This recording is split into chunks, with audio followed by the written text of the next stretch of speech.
The first book of Moses, Bereshith, chapter 1, first creation by Elohim. In the former time periods, as a powerful sign of working, chief son and heir Elohim filled with choice things, behold, as a sign Shemayim, the place of the names, and behold, as a sign Aratz, the chief place of running. But observe how Aratz was unorganized and empty, and Shishak rose up from the deep waters, went up to its face, but the Ruach Elohim, as a wall of protection, moved violently upon the surface of the waters.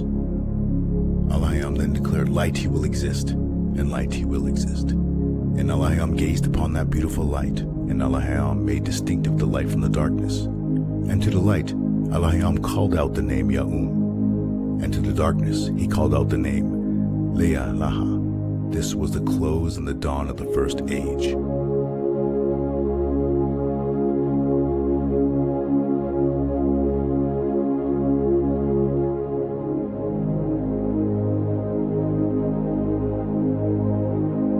The Ketub Abarayath, or the Paleo-Hebrew, is a language over 5,000 years old. It chronicles a story branching forth from ancient time. His story, Yahweh. Walk into his story. Read the Paleo-Hebrew scriptures.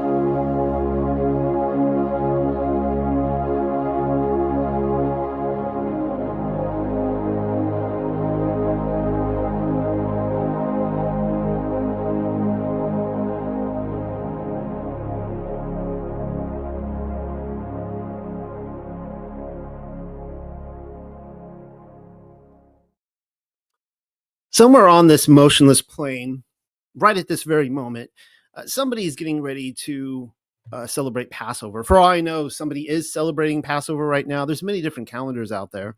I celebrated Passover a couple weeks ago, and many of my friends are keeping Passover. Some, I think, next week, others 2 or 3 weeks from now. That being said, over the last week, this week, and next week, I am having Passover-themed studies here at the Unexpected Cosmology. And of course, all of these I already gave at the retreats. If you guys came, the TUC retreat, you can watch that video for yourself. I gave it last week. It was a good talk, and let's get right into it tonight. But before I do, one thing I want to point out to you guys is I would say we're about 3 weeks away, 2 or 3 weeks away from making a drastic decision around here. If it is not a miraculous intervention from Yahweh himself to provide for this ministry. Now, if you guys do not know, I am fully supported by you guys, my family as well, and we support Rebecca. We are Widows Ministries. We support Rebecca, and we are trying our hardest to support Pamela, and the funds have been short to even give to her. Now, what you're looking at right here is a fundraiser, and I noticed somebody had mentioned this fundraiser. One thing they got wrong was that this is not this month's fundraiser. This is last month's fundraiser. So you could see that we reached about, what are we looking at? 29% of our goal from last month. So that's, yeah. So the well's kind of drying up over here. I'm going to throw this out to you guys as humbly as I can. That's, I need your guys' support. I'm asking you guys to take part in Yah's blessing. I want to be doing this for many more years. I love doing this. I love my job. I love researching this stuff and presenting to you guys. And hopefully you guys know that here on YouTube, that's just like there's a 29% right there, I guess. I mean, we have, I have my website, my writings, my daily papers I write, things like that. We keep really busy, of course, all the books we publish. But we're getting really close to the point of actually, if I have to get another job, I'm shutting down the ministry, at least my participation in it. That's how close we are right now. Give you guys an example. I'm not able to pay for my wife and my children to get their teeth cleaned at the dentist. I mean, we're just slashing things left and right, trying to survive. We're about 3 weeks away from probably not having, money for food. So we're getting that close. And it's been by miraculous intervention that we were able to even get Pamela some food money and things like that, because she's struggling on her end too. So love you guys. And if this ministry means anything to you, just, pray to Yah. We need spiritual prayer warriors as well, but asking for you guys intervention. We need a miracle. All right. I don't usually talk about these things. I feel silly talking about this stuff. It's like, somebody came onto this video going, oh, great, he's talking about money in the first 30 seconds. I'm sorry. Usually I like these videos just to be about the subject matter itself. So let's just get right back into it. And I'm gonna ride this train as long as Yah allows me to. Like I said, I hope I'm doing this 10 more years. I hope that Pamela, that I can come alongside her and we can get the entire Bible translated through the Paleo. That is my goal, which I'll be reading from tonight. So let's talk about the actual Exodus events. And one of the things about the Exodus you've heard your entire life from scholars, historians, archaeologists, is that there is no record at all of the Exodus having ever existed. Actually, that is no longer the case. I mean, we have the chariot wheels in the Red Sea. We got Mount Sinai in Saudi Arabia that's burnt to a crisp on the top. We have a lot of good testimony that is building. And the text I'm going to show you tonight may be one that you have actually never read for yourself. The title of this video is The Exodus Account You've Never Heard. Now, to be fair, if you came to the retreats, you did hear this account. So obviously that title does not apply to you, but I would assume that 99.99999% of the world has never heard this account. And it is amazing second testimony. Now, hold on here. I need another drink of coffee. All right. So one of the things that I love about the Bible, let me rephrase this. All across the world, we have stories of, say, the Great Deluge, right? You can go to South America, you can go to North America, you can go to Asia, you can go all over the world, and they have historical stories there of a great deluge that came and a family that wrote it out on a boat. Some of them will be very descriptive of, putting animals on the boat. And the thing is that you should expect this to be the case. If there was a world flood, and actually it's great evidence for a world flood, not a local Mesopotamian one. I know that's a hot topic right now. If there was a world flood, as the Bible states, we should expect to see that residue. And we do. Let's look at some of the other residue. You see the Garden of Eden story, the worship of the serpent. The worship of the serpent is worldwide. It's something you see all the way down South America, Africa, Asia, everywhere. You see the worship of the serpent. The Watcher's incursion in Genesis 6. You get that too. The giants all over the world. The Tower of Babel. That is one of the stories that is told all over the world. Now, the Anunnaki is great too. And what happens in a lot of these cases is somebody will hear about, say, the Anunnaki or whatever, and they hear that it's different than what is recorded in the Bible, and they'll be like, excuse my French here, they'll be like, oh my God, none of it's true. The Bible is untrue. It's like, why do you come to that conclusion? It just seems to me that you should be seeing these stories. Like we have, when the sun stood still, we have accounts of the sun standing still, very well documented in all through North and South America. That's something you should see. You should see that residue. And just because those other people have a different perspective of it doesn't make the Bible untrue. It actually certifies the Bible that it is trustworthy and true, and that Yahuwah, that his testimony is true, and I could take it at his word. So I say all this because the account we're going to read tonight, it gives an amazing testimony to the Exodus, but it has some, slight changes to it too. That is actually to be expected. We should expect that in different cultures. And it helps clarify that this is not a forgery or whatever. Like this is coming from literal people from thousands of years ago writing about this event. So here it is right here. The destroyer in the Book of Manuscripts. Now, again, with the Book of Manuscripts, this comes from the Kolbrin, and it's one of those things I don't want to go through a study on the history of the Kolbrin every single time. Again, I know that there's going to be some people, maybe they're coming to this channel, they're new. they don't know what the Kolbrin is. So the Kolbrin has a lot of ties with the Druids. Dun, dun, dun. It's a British book. It's actually, the Kolbrin is a collection of books that all tie into the same group of people that they go back to Joseph of Arimathea, and they claim that he is the father of their faith. Joseph of Arimathea, of course, came over with Aristobulus and a few others, and they converted. In fact, Britain was the first converted nation. But these same individuals claim that they came from Egypt long before. That they were actually the Hebrews. And in fact, in Acts chapter 29, when Paul, which is not going to be in most of your Bibles, it is in mine since I have the Sefer. I think Acts 29 is totally legit. In Acts 29, Paul goes over to Britain, and he meets the Druids there, and they say to him that they are the Jews, that they are historically the Jews. We know that at the time of the Exodus, there were not everybody went with Moses to Sinai. Some skedaddled. They went up to all over Greece, Italy, different places, but a large section of them settled down in Britain. So these are their story of the event. Let's get right into it tonight. The first three, the first couple of chapters is talking about the destroyer himself. And I'm not going to get too much into tonight who the destroyer is, because I'm open for interpretation. However, it should be noted that El Shaddai, that Amy Grant song that's really sweet and savory from the 80s, actually, but to go back to the 70s, I know in my childhood it was sung all through the 80s. It actually can be translated to mean the destroyer. So it is a very severe character quality of our Creator.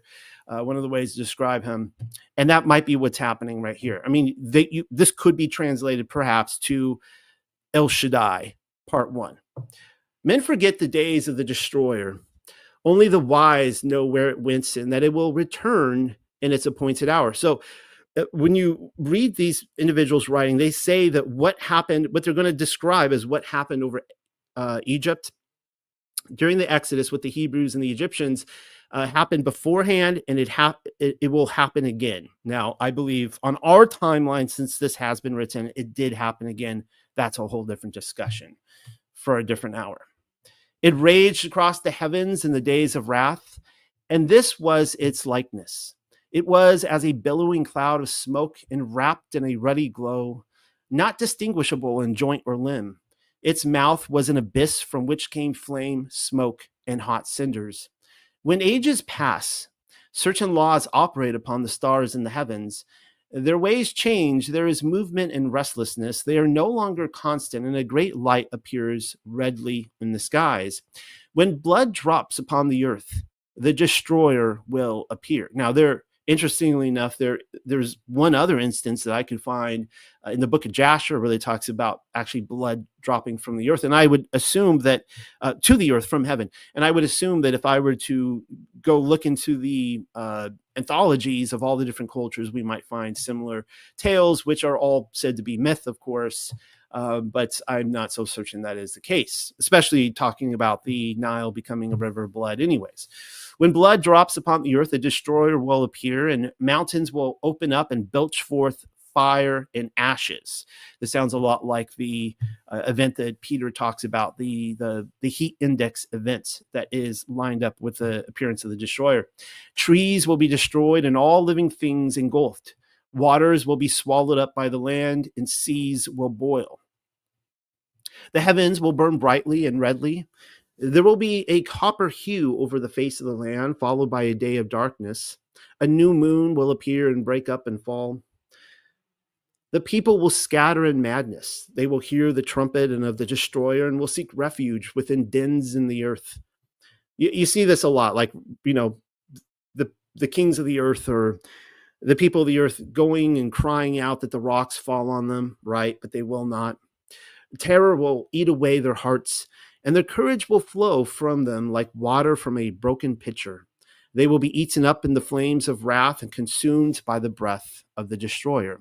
Thus it was in the days of heavenly wrath, which have gone, and thus it will be in the days of doom when it comes again. So what they're saying here is they haven't described it yet, but when they describe the Exodus event, they're saying that it's going to happen again. From their perspective in history, he's coming back, he's doing it again.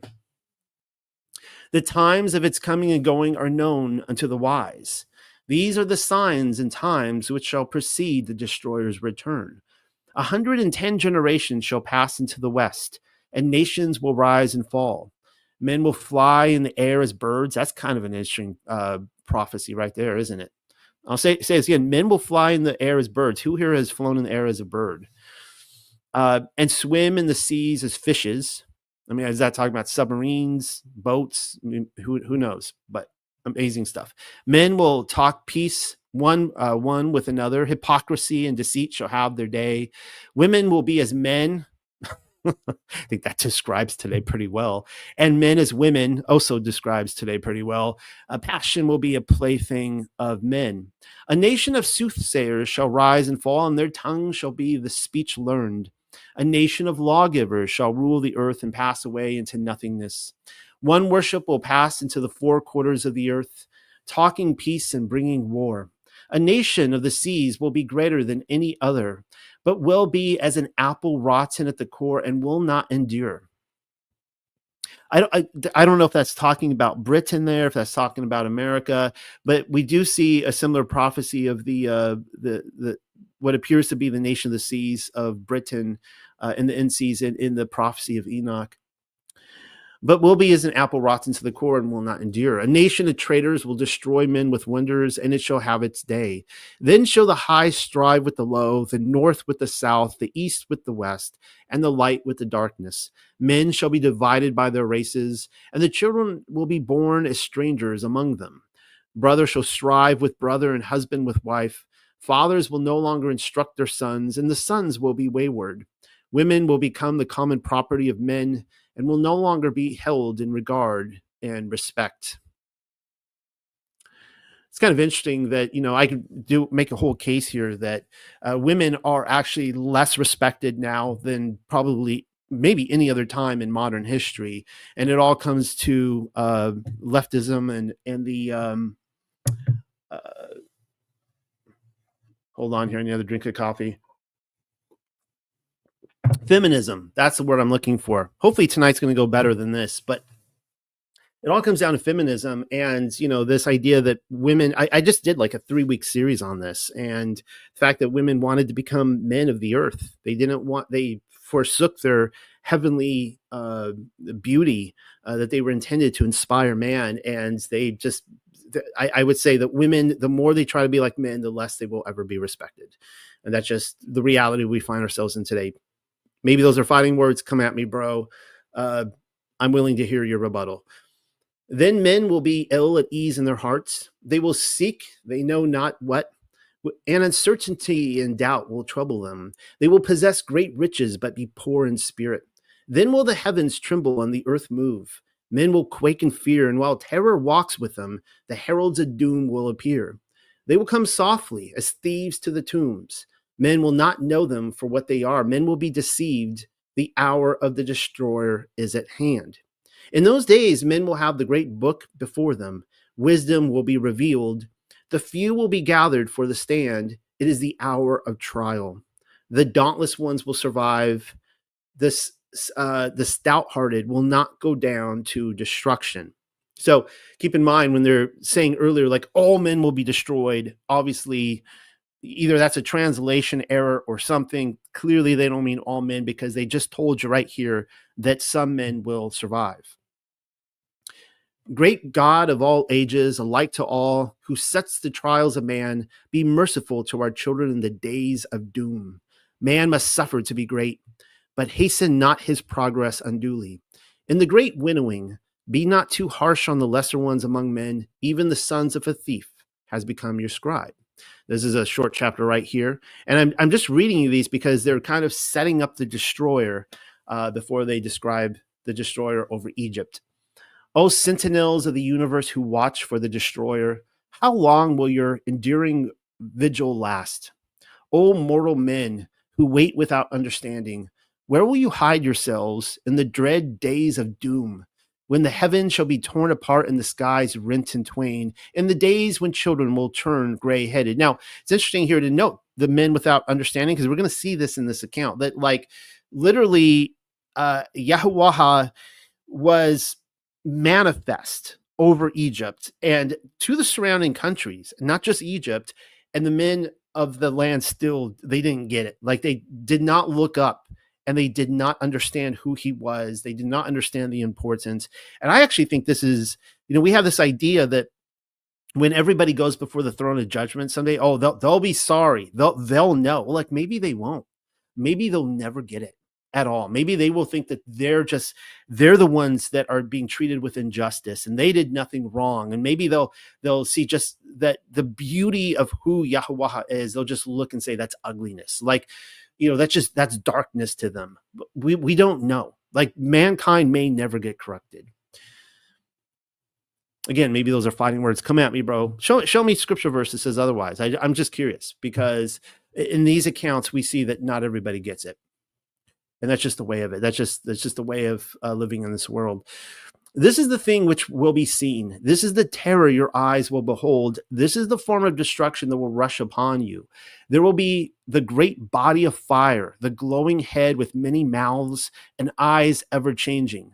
Terrible teeth will be seen in formless mouths, and a fearful dark belly will glow redly from fires inside. Even the most stout-hearted man will tremble, and his bowels will be loosened, for this is not a thing understandable to men. I would imagine if I saw, even as hopefully a righteous man, I mean, someone who wants to live out the commands, I would imagine that I would just be spaghetti. My legs would just be limber in front of his presence, just on my face. Even more so, maybe the more righteous you are, even the less dumbly you're walking and stumbling around, you're just like on your face. You can't even stand up to this. It will be a vast sky spanning from enwrapping earth, burning with many hues within wide open mouths. These will descend to sweep across the face of the land, engulfing all in the yawning jaws. The greatest warriors will charge against it in vain, which is what Pharaoh did. The fangs will fall out, and lo, they are terror-inspiring things of cold, hardened water. Great boulders will be hurled down upon men, crushing them into red powder. As the great salt waters rise up in its train and roaring torrents pour towards the land, even the heroes among mortal men will be overcome with madness. As moths fly swiftly to their doom in the burning flame, so will these men rush to their own destruction. Again, what Pharaoh did. The flames going before will devour all the works of men, and the waters following will sweep away whatever remains. The dew of death will fall softly as a gray carpet over the cleared land. Men will cry out in their madness, "Oh, whatever being there is, save us from this tall form of terror. Save us from the gray dew of death." Now, if I make it all the way to the end of my intended presentation tonight, I'm going to show you that Yahweh, like, he judged the gods of Egypt. There was nobody left to save them. Like, if they're going to cry out to any of their Allahayam, their gods, and say, "Save me," like, there's nobody left. And of course, Yahuwah, Yahushua HaMashiach, Yeshua, Jesus Christ, Jesus Christos, he is our savior, clearly. But there's nobody else to save. So this is it right here. And your patience is going to pay off. I know that was, this doesn't get any less descriptive, but your patience is paying off.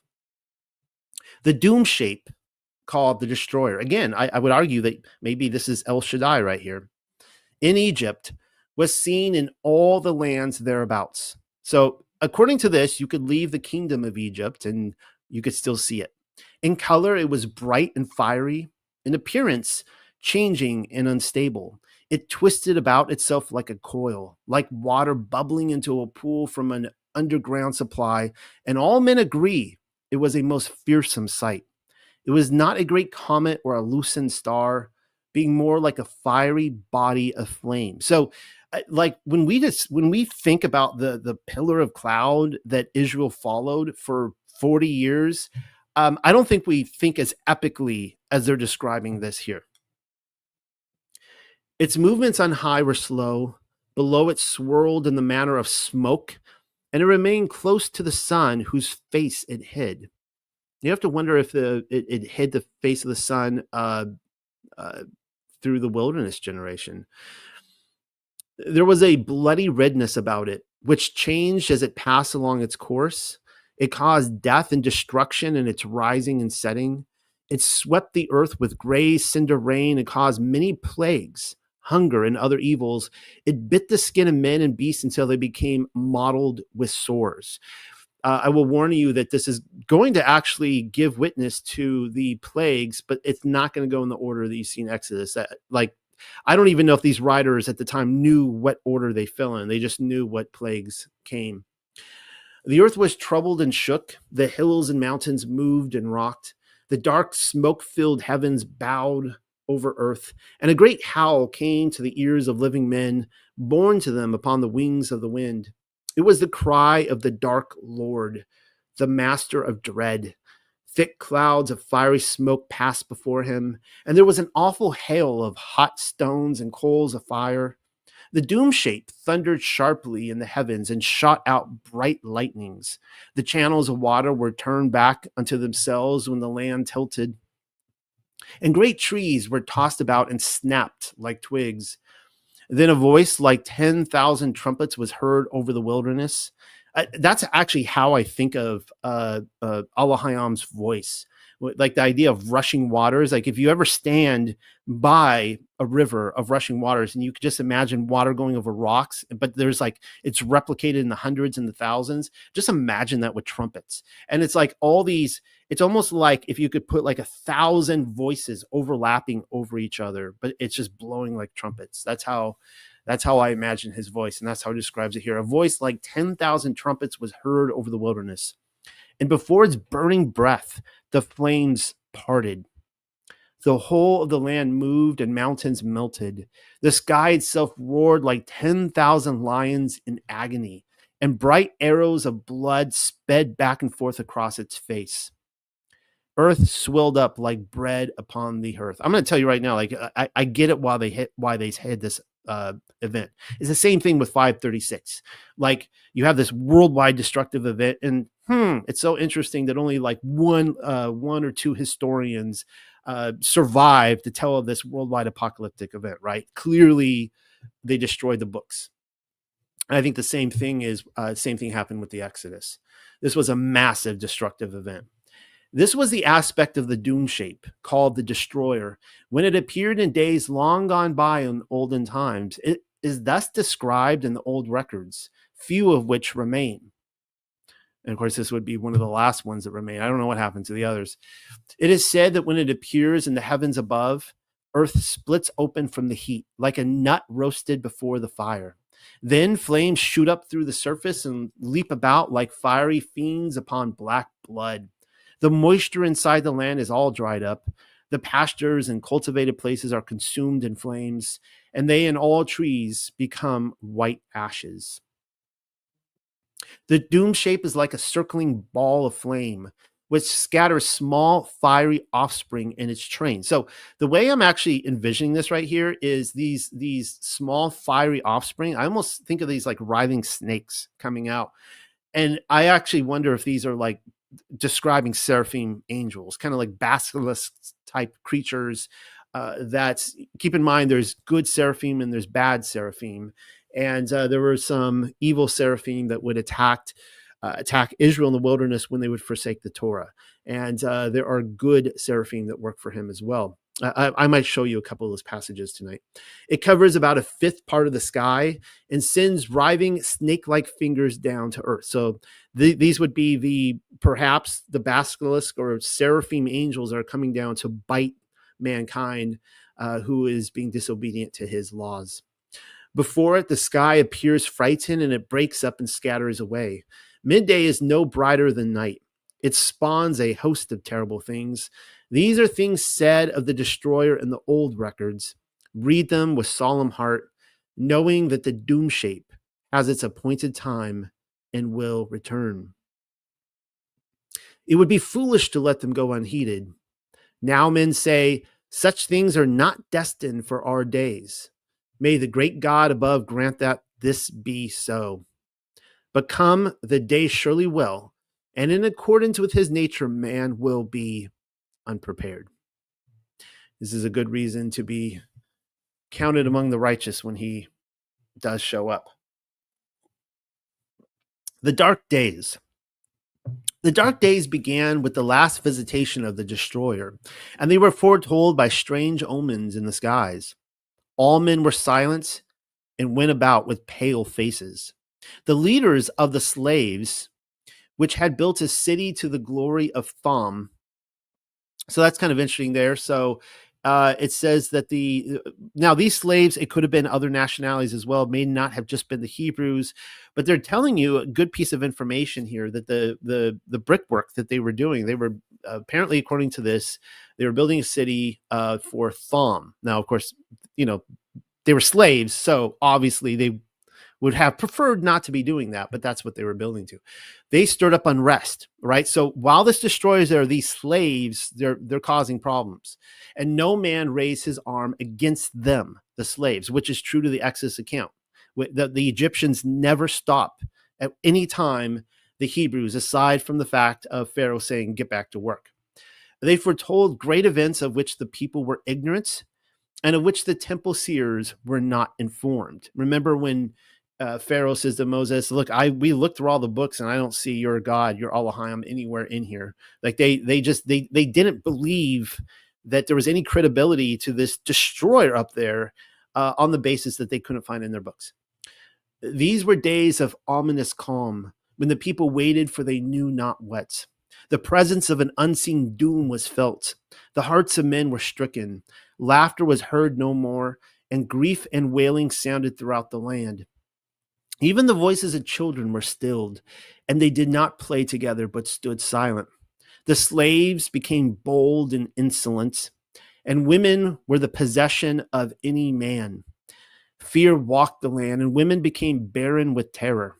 They could not conceive, and those with child aborted. Now that's kind of interesting because that actually ties us in with Jasher, the book of Jasher, when Yehuda or Judah arrives with his brothers into Egypt hundreds of years earlier, and a similar event happened where it said that the women of Egypt, they could not give birth and the babies died.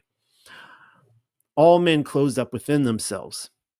The days of stillness were followed by a time when the noise of trumpeting and shrilling was heard in the heavens, and the people became as frightened beasts without a herdsman, as asses when lions prowl without their fold.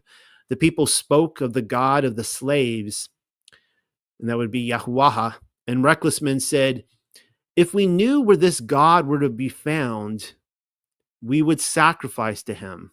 Well, isn't that interesting? Because they've just described to you this massive destroyer in the heavens above them, which took up a fifth of the sky and could be seen in the surrounding kingdoms, and they are still completely oblivious.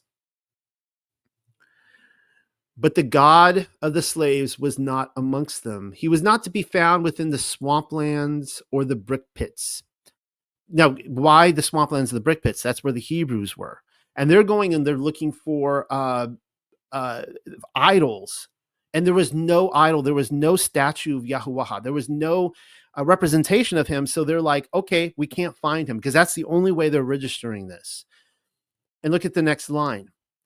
After finding that he wasn't in the brick pits where the slaves, the Hebrews, were, his manifestation was in the heavens, right above them, for all men to see, but they did not see with understanding. And this takes us back to Pharaoh's heart being hardened. So apparently it wasn't just Pharaoh's heart. Maybe he was just a representation of the people. They became more and more foolish. They lacked wisdom. They couldn't see their hand in front of their face, nor would any God listen, for all were dumb because of the hypocrisy of men. And I would venture to say the gods weren't speaking to them at that time, because they were actually standing in judgment. They were they're just like in the court, room. They're seeing what's happening. They were probably called to the divine council. The dead were no longer sacred and were thrown into the waters. Same event happened in 536 when the entire world population was decimated in just a few short months. And the body stacked up so fast, they ran out of tomb space really quickly. They started throwing them in ditches. And then when those filled up, they started dumping them into the ocean. Those already entombed were neglected, and many became exposed. They lay unprotected against the hands of thieves. He who once toiled long in the sun, bearing the yoke himself, now possessed oxen. He who grew no grain now owned a storehouse full. He who once dwelt at ease among his children now thirsted for water. He who once sat in the sun with crumbs and dregs was now bloated with food. He reclined in the shade, his bowls overflowing. I almost want to say his bowels overflowing, but that doesn't sound too pleasant. I think they meant to say, spelled correctly, his bowls, not his bowels, were overflowing. Cattle were left unattended to roam into strange pastures, and men ignored their marks and slew the beast of their neighbors. No man owned anything. The public records were cast forth and destroyed, and no man knew who were slaves and who were masters. The people cried out to the Pharaoh in their distress. But get this line here. But he stopped his ears and acted like a deaf man. Does that not describe the Pharaoh of Exodus? Yes, it does. There were those who spoke falsely before Pharaoh and had gods hostile towards the land. And of course, these who, I'm wondering if these who spoke falsely were like the wizards, like Balaam and others that were with them. Therefore, the people cried out for their blood to appease it. But it was not these strange priests who put strife in the land instead of peace. For one was even of the household of Pharaoh and walked among the people unhampered. Dust and smoke clouds darkened the sky and colored the waters upon which they fell with a bloody hue. Plague was throughout the land. The river was bloody. There it is right there. The plague of the first plague, turning the Nile and all the water to blood. And blood was everywhere. The water was vile, and men's stomachs shrank from drinking. Those who did drink from the river vomited it up, for it was polluted. The dust tore wounds in the skin of man and beast. In the glow of the destroyer, the earth was filled with redness. Vermin bred and filled the air and face of the earth with loathsomeness. Wild beasts afflicted with torments under the lashing sand and ashes came out of their lairs in the wastelands and cave places and stalked the abodes of men. I hope to be covering that later on tonight too. All the tame beasts whimpered, and the land was filled with the cries of sheep and moans of cattle. Trees throughout the land were destroyed, and no herb or fruit was to be found. The face of the land was battered and devastated by a hail of stones, which smashed down all that stood in the path of the torrent. They swept down in hot showers, and strange flowing fire ran along the ground in their wake. And that too can be described. We see that in Exodus, but also extra biblical books on that. The fish of the river died in the polluted waters, which would make sense when it was turned to blood. Worms, insects, and reptiles sprang up from the earth in huge numbers. Great gut, and that would be describing partly like the frogs as well, the plague of frogs. Great gust of wind brought swarms of locusts which covered the sky. As the destroyer flung itself through the heavens, it blew great gusts of cinders across the face of the land. The gloom of a long night spread a dark mantle of blackness, which extinguished every ray of light. None knew when it was day and when it was night, for the sun cast no shadow. I love this description right here. The darkness was not the clean blackness of night, but a thick darkness in which the breath of man was stopped in their throats. It's almost describing like if you, like out here in the American South, I grew up in California, and I remember the first summer when I moved to South Carolina, and it was so gross going on in the summertime. You know, you kind of get used to it over time. I wasn't used to the humidity. And I would describe going out in the summertime like taking a soggy diaper and just, this is before COVID, by the way, taking a soggy diaper and just smashing up on your face and trying to breathe. And it was just so intolerable. And I almost think of the darkness in this way. A thick darkness in which the breath of men was stopped in their throats. Men gasped in a hot cloud of vapor, sounds pretty humid, which enveloped all the land and snuffed out all lamps and fires. That line right there, I don't think I'm going to read it to you tonight, can be backed by Legends of the Jews, where they said the same thing happened, that it was only the Hebrews in their houses, they had fires for the studying of the Torah, but everyone else, they couldn't light a single fire. And when this darkness came, wherever they were, they just had to stay there. They had to remain there. They could not find their way around. They would just lay in a ditch or by the side of the road crying out for like 3 days until it was over. That's how bad the darkness was. Men were benumbed and lay moaning in their beds. None spoke to another or took food, for they were overwhelmed with despair. So this is almost like an outer darkness type of judgment that's happening, not just, the sun going bye-bye. Ships were sucked away from their moorings and destroyed in great whirlpools. It was a time of undoing. The earth turned over as clay spun upon a potter's wheel. The whole land was filled with uproar from the thunder of the destroyer overhead and the cry of the people. There was the sound of moaning and lamentation on every side. The earth spewed up its dead. Corpses were cast up out of their resting places, and the embalmed were revealed to the sight of all men. Pregnant women miscarried. They repeated that. They said that earlier, but pregnant women miscarried, and the seed of men was stopped. Now that's interesting right there, because that I have read this in multiple extra biblical books, referring to when Abraham went to Egypt, that the seed of men was stopped as long as he was in Egypt. So that's really interesting. It's a certain type of dysfunction that happens with older men, but apparently it happened to all men, where they could not get women pregnant if they wanted to. The craftsman left his task undone. The potter abandoned his wheel, and the carpenter his tools, and they departed to dwell in the marshes. All crafts were neglected, and the slaves lured the craftsmen away. The dues of Pharaoh could not be collected, for there was neither wheat nor barley, goose nor fish. The rights of Pharaoh could not be enforced, for the fields of grain and the pastures were destroyed. The highborn and the lowly prayed together that life might come to an end, and the turmoil and thundering ceased to beat upon their ears. This is, I've often heard, grown up, this idea. Now, I don't believe in eternal hellfire. Some people are going to get upset by that. I have whole videos showing, annihilationism and all that kind of stuff. But this idea of being in torment in front of the Lamb. And here we have a picture of what this is like.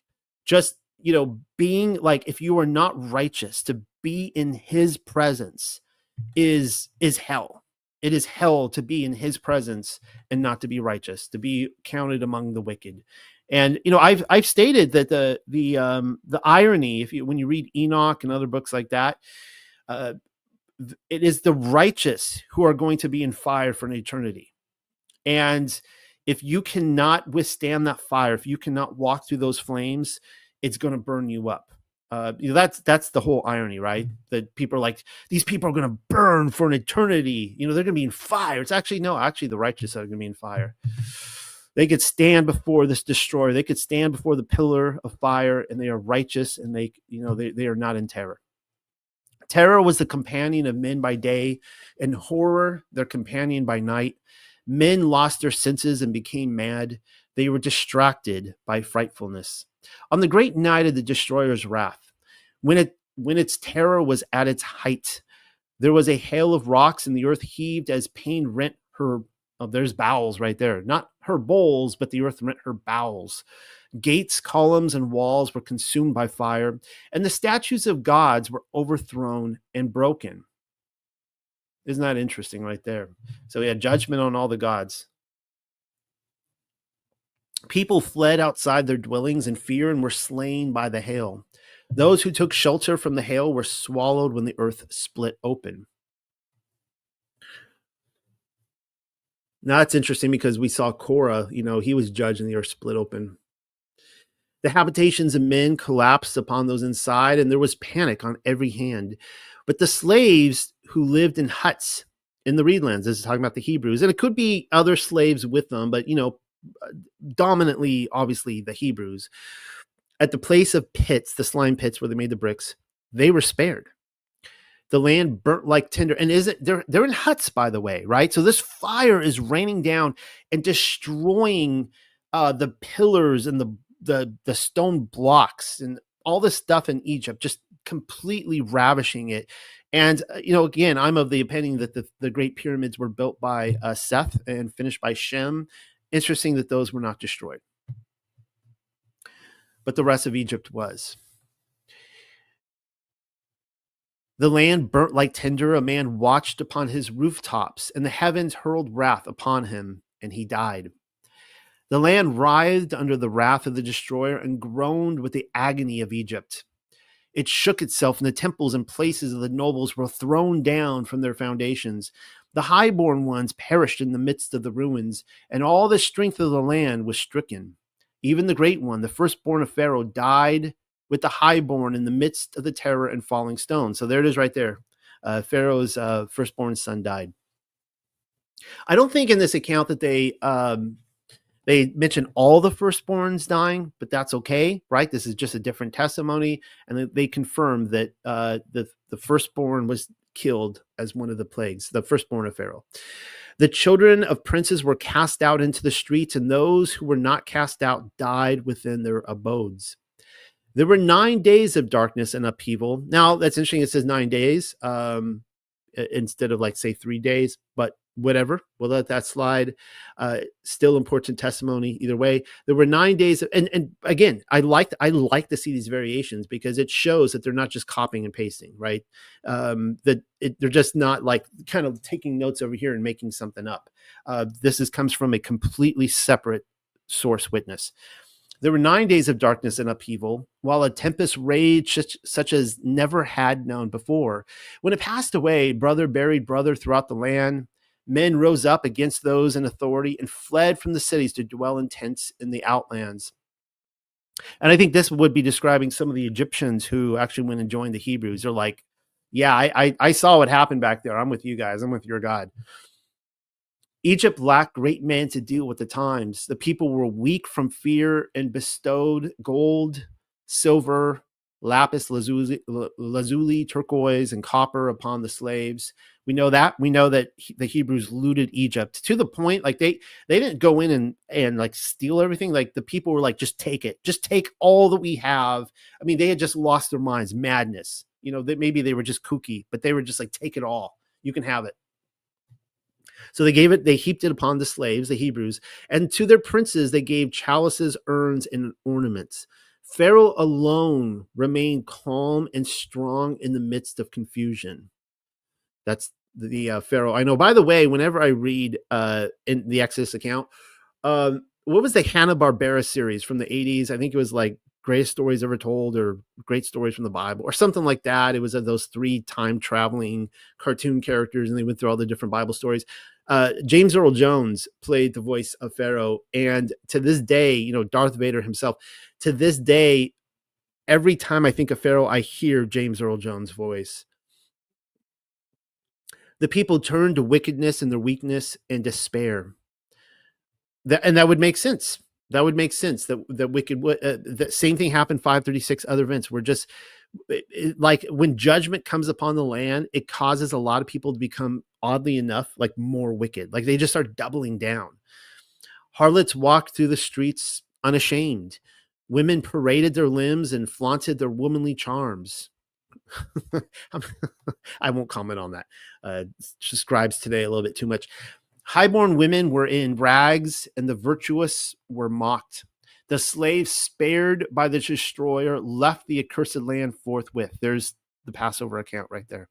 Their multitude moved in the gloom of a half dawn under a mantle of fine swirling gray ash, leaving the burnt fields and scattered cities behind them. You have to wonder if it wasn't just ashy fields, but there were still like the ground was still hot, like you could still see the smoke rising. And maybe if they left at night, there was just illumination, not just from the pillar of fire above them, but just illumination. They could see the torches of fires out there. You have to wonder. Many Egyptians attached themselves to the host. We know that again. For one who was great led them forth. And pay attention. Here he is. a priest prince of the inner courtyard. So the one who led them was a prince and a priest, and we know those are both true of Moses. He was a priest of Midian and prince of Egypt. Fire mounted up on high, and its burning left with the enemies of Egypt. It rose up from the ground as a fountain, and it hung as a curtain in the sky. In 7 days by Remwar, the accursed ones journeyed to the waters. They crossed the heaving wilderness while the hills melted around them. Above, the skies were torn with lightning.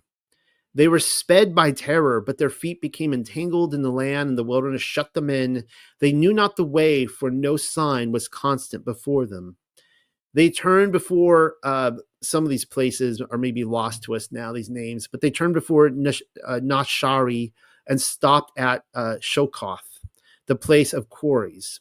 They passed the waters of Maha and came by the valley of Pikaroth, northward of Mara. Again, I don't know if these places can be found today. They came up against the waters which blocked their way. That would be the Sea of Reeds, also known as the Red Sea. And their hearts were in despair. We know that to be true as well. They fought all through the night, Israel, and a lot of them did not want to follow Moses into the sea. The night was a night of fear and dread, for there was a high moaning above. The black winds from the underworld were loosed, and fire sprang up from the ground. That is very interesting, since they were at the mountain of Baal Zephon, and this is like the mountain of Baal. This is the mountain of Hasatan himself. For those of you, maybe it's doctrinal differences. Some of you will be like, Baal is not Hasatan. Okay, fine, but the mountain of Baal, right? This is the god of the underworld. So it's kind of interesting here that let me read this again. The underworld was loosed, and they're hearing moaning coming up. That's pretty frightening. And fire sprang up from the ground. The hearts of the slaves shrank within them, for they knew the wrath of Pharaoh followed them, and that there was no way of escape. You can actually see the beach where they were. I believe it's been discovered. It's right where the chariot wheels are, and you could see that they were going through this kind of narrow, zigzagging canyon. There was no way to get out of the canyon. It was a death trap. You could, if Pharaoh had overtaken them and he was up on top of that mountain, he could have just speared them. Like they would have been pulverized. And it's interesting that this is describing here like the mountains were melting. I mean, who knows all what was happening here? But there's just this little beachhead, which would fit the number of people, but it was they were totally trapped. There was no way to go down the beachhead. You get to the beach and it's surrounded by the rocks, and it's just water. There was nowhere to go. They hurled abuse on those who led them. Strange rites were performed along the shore that night. This is true. You can see this in the book of Jasher and others, that there were, maybe from the tribe of Dan, but others, there were those who were rebelling still against Yahweh and Moshe and the Torah, and they were invoking all sorts of rites trying to save themselves. And, not everybody had a good end. The slaves disputed among themselves, and there was violence. This is also true when you read the extra biblical books. Pharaoh had gathered his army and followed the slaves. After he departed, there were riots and disorders behind him, for the cities were plundered. The laws were cast out of the judgment halls and trampled underfoot in the streets. The storehouses and granaries were burst open and robbed. Roads were flooded, and none could pass along them. People lay dead on every side. The palace was split, and the princes and officials fled, so that none was left with authority to command. The list of numbers were destroyed. Public places were overthrown, and households became confused and unknown. Pharaoh pressed on in sorrow, for behind him all was desolation and death. Before him were things he could not understand, and he was afraid, but he carried himself well and stood before his host with courage. He sought to bring back the slaves, for the people said their magic was greater than the magic of Egypt. That's a fascinating statement right there, because that goes back to the contest with Aaron and Moses with the wizards of Egypt, and the throwing down the rods and the snakes, and their snake ate their snake. So you could see that, right? For the first few things they were able to replicate, but then obviously the quote unquote magic, and magic is a stand-in word in many cases for just the supernatural, right? That the supernatural abilities of Yahweh to work behind the curtain was far greater than any god of Egypt. The host of Pharaoh came upon the slaves by the saltwater shores, but was held back from them by a breath of fire. A great cloud was spread over the host and darkened the sky. So we know this, that the pillar of cloud comes down, and it is light for those on Israel, and it is darkness for those on Pharaoh's side, which is a very profound thought in how Yahuwah is, that he literally does separate himself with darkness to those who are unrighteous. He will be total darkness to them, and he will be light to the righteous. So you can have, like, in the same room, you could have the wicked or the unrighteous going like, how can you believe this Bible? How can you believe any of this? This is foolishness. This is not wisdom. Your God is ugly. He's unattractive. I don't like his character, blah, blah, blah. And then you have the righteous going, how can you miss the beauty here and the reality of his working in this world? That is what that is right there. None could see except for the fiery glow and the unceasing lightnings which rent the covering cloud overhead. A whirlwind arose in the east and swept over the encamped host. That's an interesting line right there. I mean, are they talking about like a water spout, a tornado? I don't really know. A gale raged all night, and in the red twilight dawn, there was a movement of the earth. The waters receded from the seashore and were rolled back on themselves. So here we are seeing the split of the Red Sea. Now, I will warn you that this one passage right here takes a bit of a variant that may be true and it may not be. And the writers of this text may have heard a little bit of propaganda that they went with. And you'll see what I mean in a moment. So the Red Sea parts, the Hebrews are going in. There was a strange silence, and then in the gloom, it was seen that the waters had parted, leaving a passage between. The land had risen, but this is unmistakable, the Exodus account. If anyone was in denial up to this point, this is show me any other events in human history where the sea parted for people to cross, to escape the Pharaoh and the Egyptians. The land had risen, but it was disturbed and trembled. The way was not straight or clear. The waters about were as if spun within a bowl. The swampland alone remained undisturbed. From the horn of the destroyer came a high, shrilling noise which stopped the ears of men. The slaves had been making sacrifices in despair. Their lamentations were loud. Now, before the strange sight, there was hesitation and doubt. I can imagine. I can imagine many of them were like, after all the destruction they'd seen, some of them might not be thinking that this is their salvation. Like, they might see the Red Sea as a trap.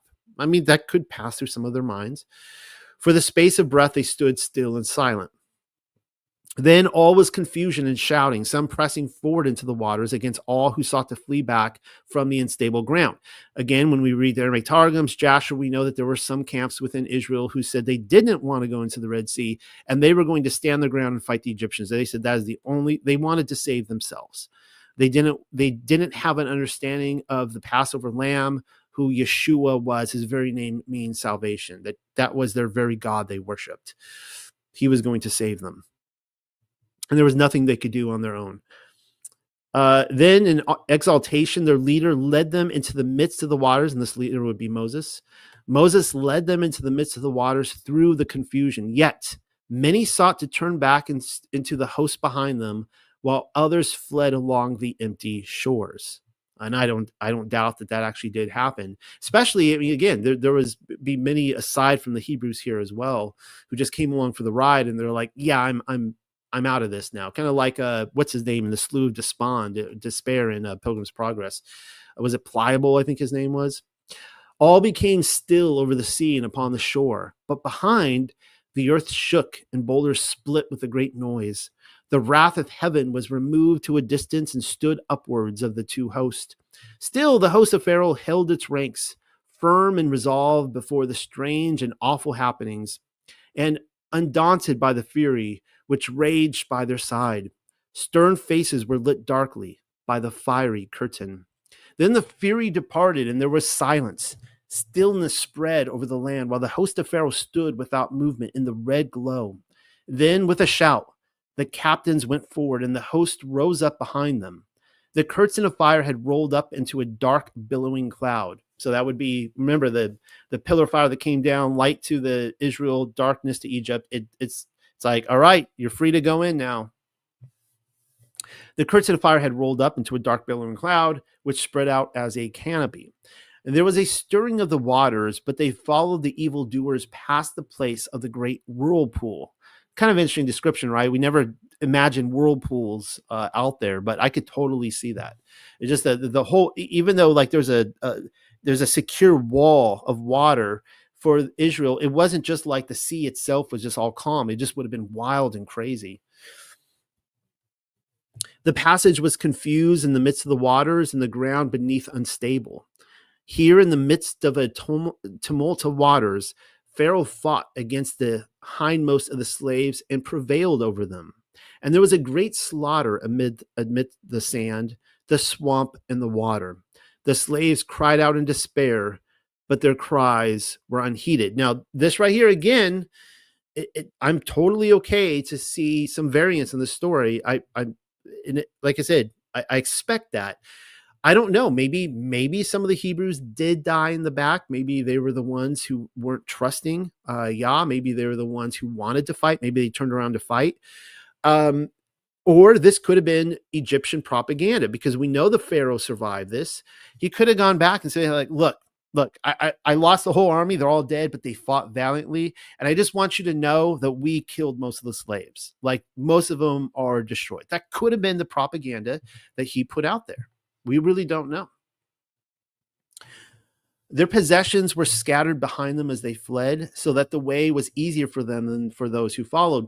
Then the stillness was broken by a mighty roar, and through the rolling pillars of cloud, the wrath of the destroyer descended upon the host.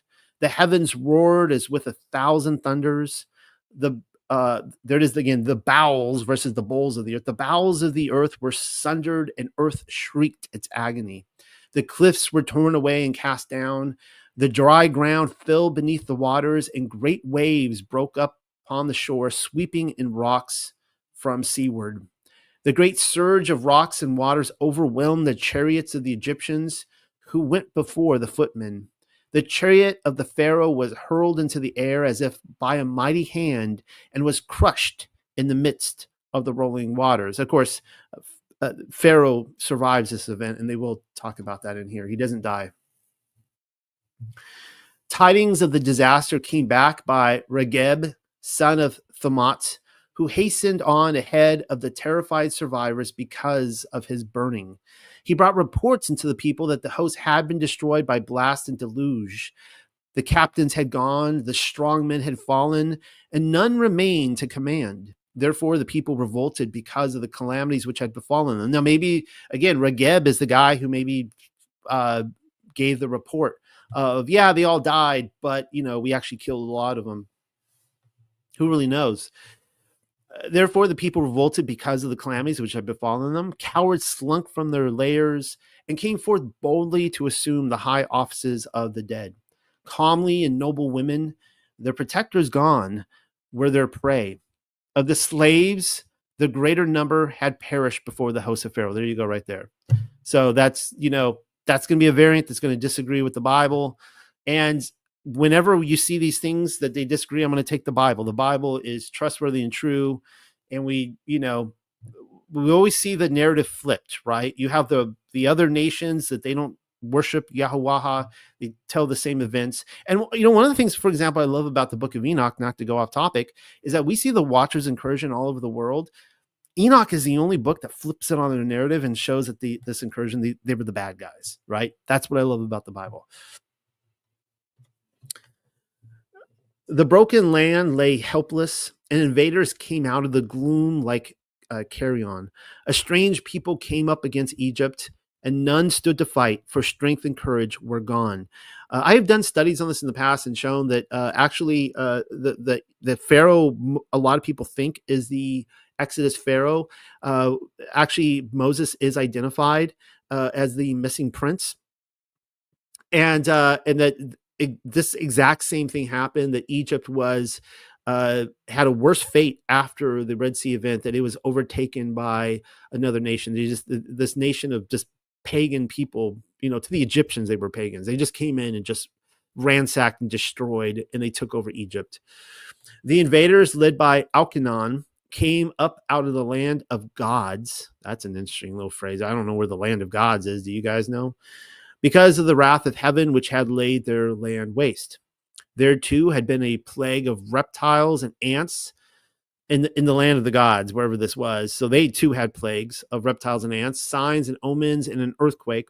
There also had been turmoil and disaster, disorder and famine, with the gray breath of the destroyer sweeping the ground and stopping the breath of men.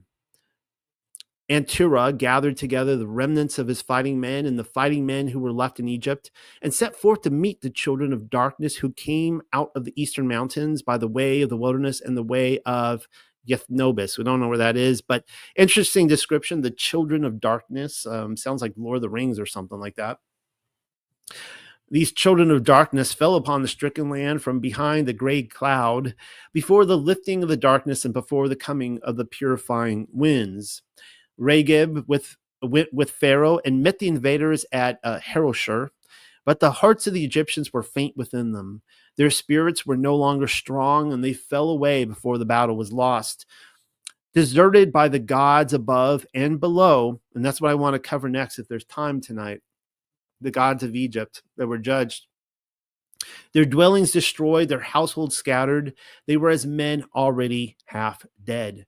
Their hearts were still filled with terror and with the memory of the wrath which had struck them from out of heaven. They were still filled with the memory of the fearsome sight of the destroyer, and they knew not what they did. Pharaoh did not return to his city. He lost his heritage and was seized by a demon for many days.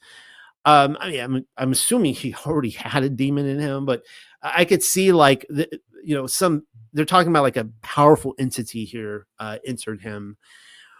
His women were polluted and his estates plundered.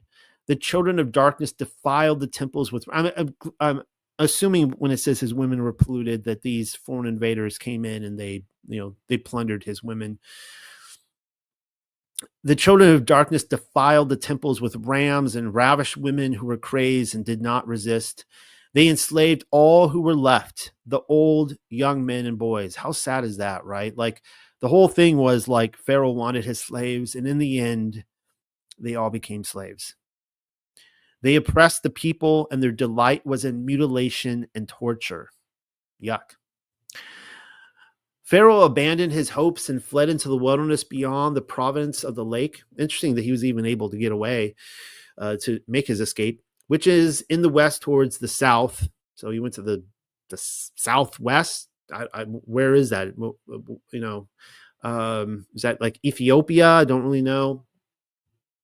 He lived a goodly life among the sand wanderers, and he wrote books. Wouldn't that be awesome to find one of these books?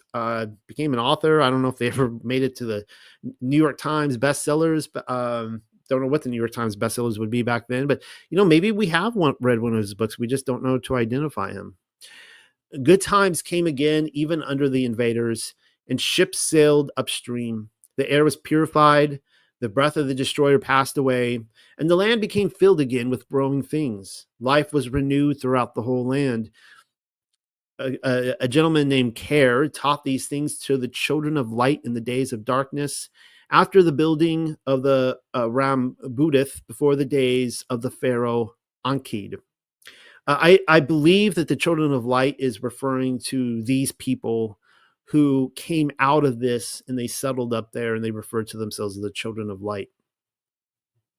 This is written in this land in an our tongue by a gentleman named Ludar, who himself chose it for saving. It was not seen until the later days. That concludes that writing right there. I hope you guys enjoyed that. That was a breathtaking account of the Exodus. And I have more for you tonight, but I need to take a little break here. Not a bathroom break, but sometimes I need to take those, and I just choose not to for you guys, for your sake. A little coffee break here.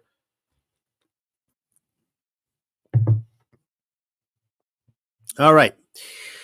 So let's talk now for the second segment of the nights, Yahweh versus the gods of Egypt. Now, Yahweh, if you're not aware, is the Paleo pronunciation of the Hebrew. Many people in Hebrew, that English would say like Jehovah, but then in modern Hebrew, you might say Yahuwah or Yahweh or Yahweh. But Yahweh is the Paleo. And of course, we are a publisher here of the Paleo Hebrew, and I've come alongside Pamela and her translations, and we are trying to get the entire Bible translated through the Paleo. We have completed the first 5 books of the Bible. When I say we, she is a translator, not me. Though Rebecca, who is the other widow here in this ministry, she is the editor. So it's a team effort from the two of them. We've turned out the first 5 books. We've turned out Matthew, which I've already, guys, completed the first study. I haven't given it to you guys yet, but we're going to be going line for line through Matthew very soon, within about 3 or 4 weeks. And we've completed most of the Psalms and others. So I'm going to be reading this to you tonight. I'm going to go through the plagues of Egypt, and you can see over here on the left is the King James. If you guys want to read along on your screen, just so you don't get lost if I'm using pronunciations and you're like, what is he talking about? Let's get right into it. Reading the Passover account to you guys. Yahweh the ever-living, however, answered Meshachah, behold, I will gift you as Elohim unto Pharaoh. And that's the word for God. So he's saying that Moses, Meshachah, would be as a god unto Pharaoh, judging the other gods. And Aaron, your brother, he shall exist as your prophet.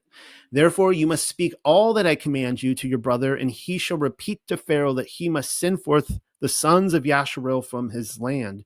But I will make Pharaoh's heart obstinate, and I will multiply my evidences and my wonders in the land of Mitzrayim, which is, of course, Egypt. And boy, did he ever do that. We sure did read about that. But Pharaoh will not hear and obey unto you, so I will lay my hand upon the Matzareah, the Egyptians, and will bring out my people, the sons of Yasharel, from the land of Mitzrayim with great judgments, so that the Matzareah will intimately and completely know that I am Yahweh, the ever-living, when I stretched out my hand over Mitzrayim and bring up the sons of Yasharel from among them. So Meshachah and Aaron fashioned like that which Yahweh, the ever-living, had commanded them. In that manner, they did it. But Meshachah was 80 years old and Aaron 86 years old when they spoke to Pharaoh. Then Yahweh, the ever-living, spoke to Meshachah and to Aaron, saying, since Pharaoh has said to you, give us evidence, instruct Aaron. I love it how he starts like with small evidence and builds his way up. He doesn't go for the big guns right away. Instruct Aaron, take your branch before Pharaoh and before his ministers, and he will exist of Thunu Yan. Now, I'm going to show you what this is. Usually, this is depicted as like a serpent, like a snake. But in the Paleo itself, it is something much more grand than that. Meshachah and Aaron therefore went to Pharaoh and did as Yahweh the ever-living commanded, and he cast down his branch to the face of Pharaoh and to the face of his ministers, and he will exist of, and there it is again, the word Thunu Yan. But Pharaoh summoned the wise men and enchanters, and they did the same thing. We can see in her notes here that this is the word either for a dragon or a sea monster. This is not describing a snake. A little slithering thing that ate another snake. Like this is literally a dragon, and it could be like a Leviathan type of creature, like a sea serpent. But I almost think there's maybe better context for a dragon here. So Pharaoh summoned the wise men, enchanters, and they, the sacred scribes, fashioned a flaming metal rod. That's interesting. It kind of reminds me of like a lightsaber or something like that, but a flaming metal rod. And they cast down their flaming metal rod, every man his rod, and they existed of dragons. So you can see right there that she just put in, instead of the word, she just put in dragons, because that's what it is. So they all have these dragons in the room now. Well, that'd be quite the scene.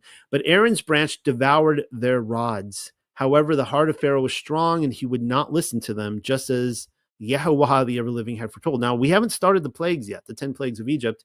But this reminds me of this scene right here. I've covered this before with the prophecy of the end of Camelot that was given to Vortigern by Merlin himself. And they basically, Merlin and this king, they saw these two dragons fighting, a white dragon and a red dragon. Won't go into all those details. But the red dragon represents Arthur and his father and Camelot itself, that whole regime. The white dragon is typically interpreted to mean the Anglo-Saxons. And, well, let's look at what happens here.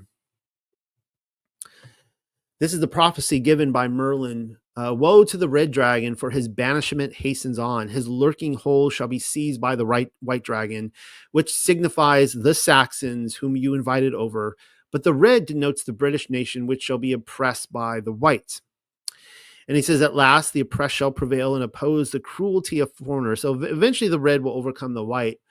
And he says that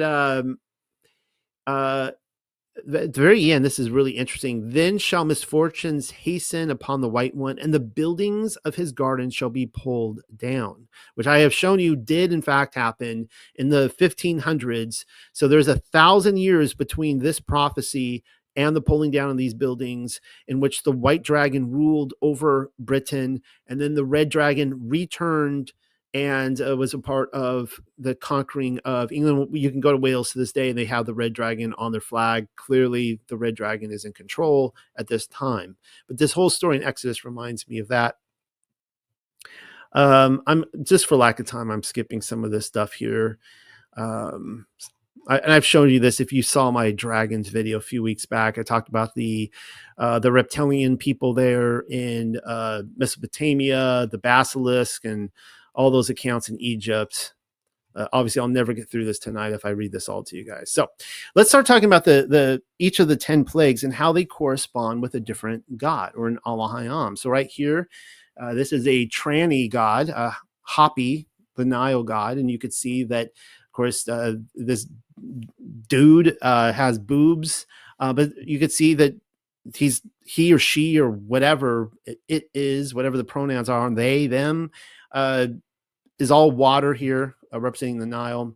And pulling this from Wikipedia, Hapi, also spelled happy, was the god of the annual flooding of the Nile in ancient Egyptian religion. The flood deposited rich silt on the river's banks, allowing the Egyptians to grow crops, and Hapi was greatly celebrated among the Egyptians. Some of the titles of Hapi were Lord of the Fish and Birds of the Marshes, and we know that when the Nile was turned to blood, the fish died, and Lord of the River, bringing vegetation. Hapi is typically depicted as an androgynous figure with a prominent belly and large drooping breast, wearing a loincloth and ceremonial false beard, depicted in hieroglyphics as an intersex person. So, I mean, I'm assuming this is a trans, am I even getting this right? A trans man, meaning a biological woman that is pretending to be a man because it's a ceremonial beard. The beard is fake. Yeah, so there's that. So let's read about this first plague that it appears to be directed specifically at this androgynous trans god. Yahweh, the ever-living, then declared unto Meshaha, the heart of Pharaoh is not easily moved to allow the people to depart. Confront Pharaoh in daybreak. Behold, he rises up to bathe, and you will stand opposite to meet him at the edge of the river.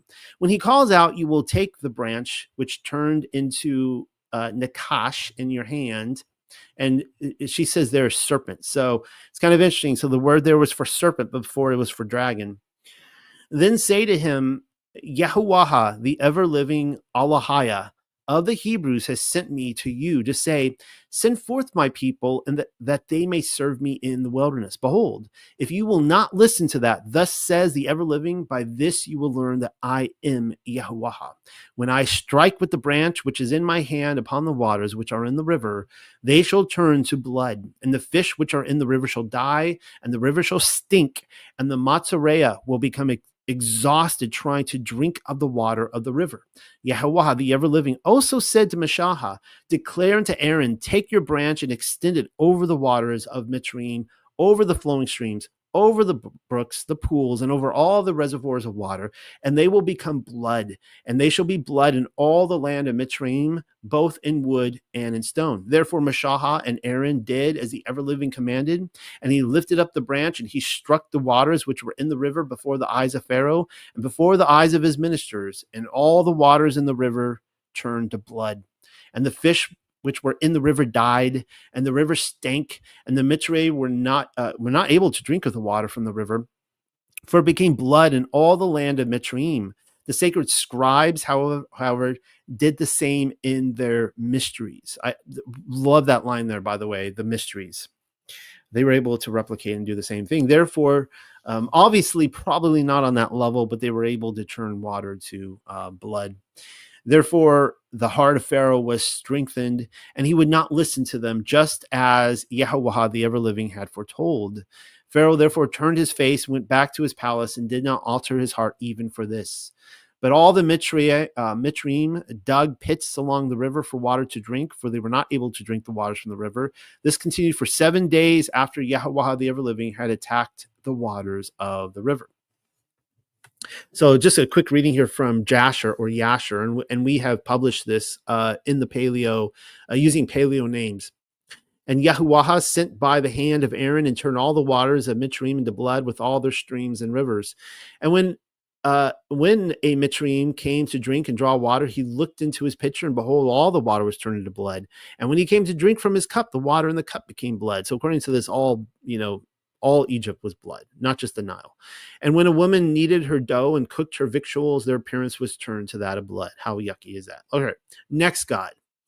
Notice here I put the Q in capital, big red for all, you give you guys a bone out there, all you conspiracy theorists. And I don't know how you pronounce that. I guess Hektet, I guess is the name. This goddess right here, sometimes spelled Heket, is an Egyptian goddess of fertility, identified with Hathor, represented in the form of a frog. So there's your Q frog right there, according to some, just something to point out. To the Egyptians, the frog was an ancient symbol of fertility related to the annual flooding of the Nile. Heket was originally the female counterpart of Num, or the wife of Num. And by the way, I'm giving you singular gods here. Actually, those who I could probably point out a lot more gods, that each of these plagues was a plurality of gods were being judged. And a lot of these gods, did have consorts, so they were married. So it was a judgment against the husband and wife team, as you can see here.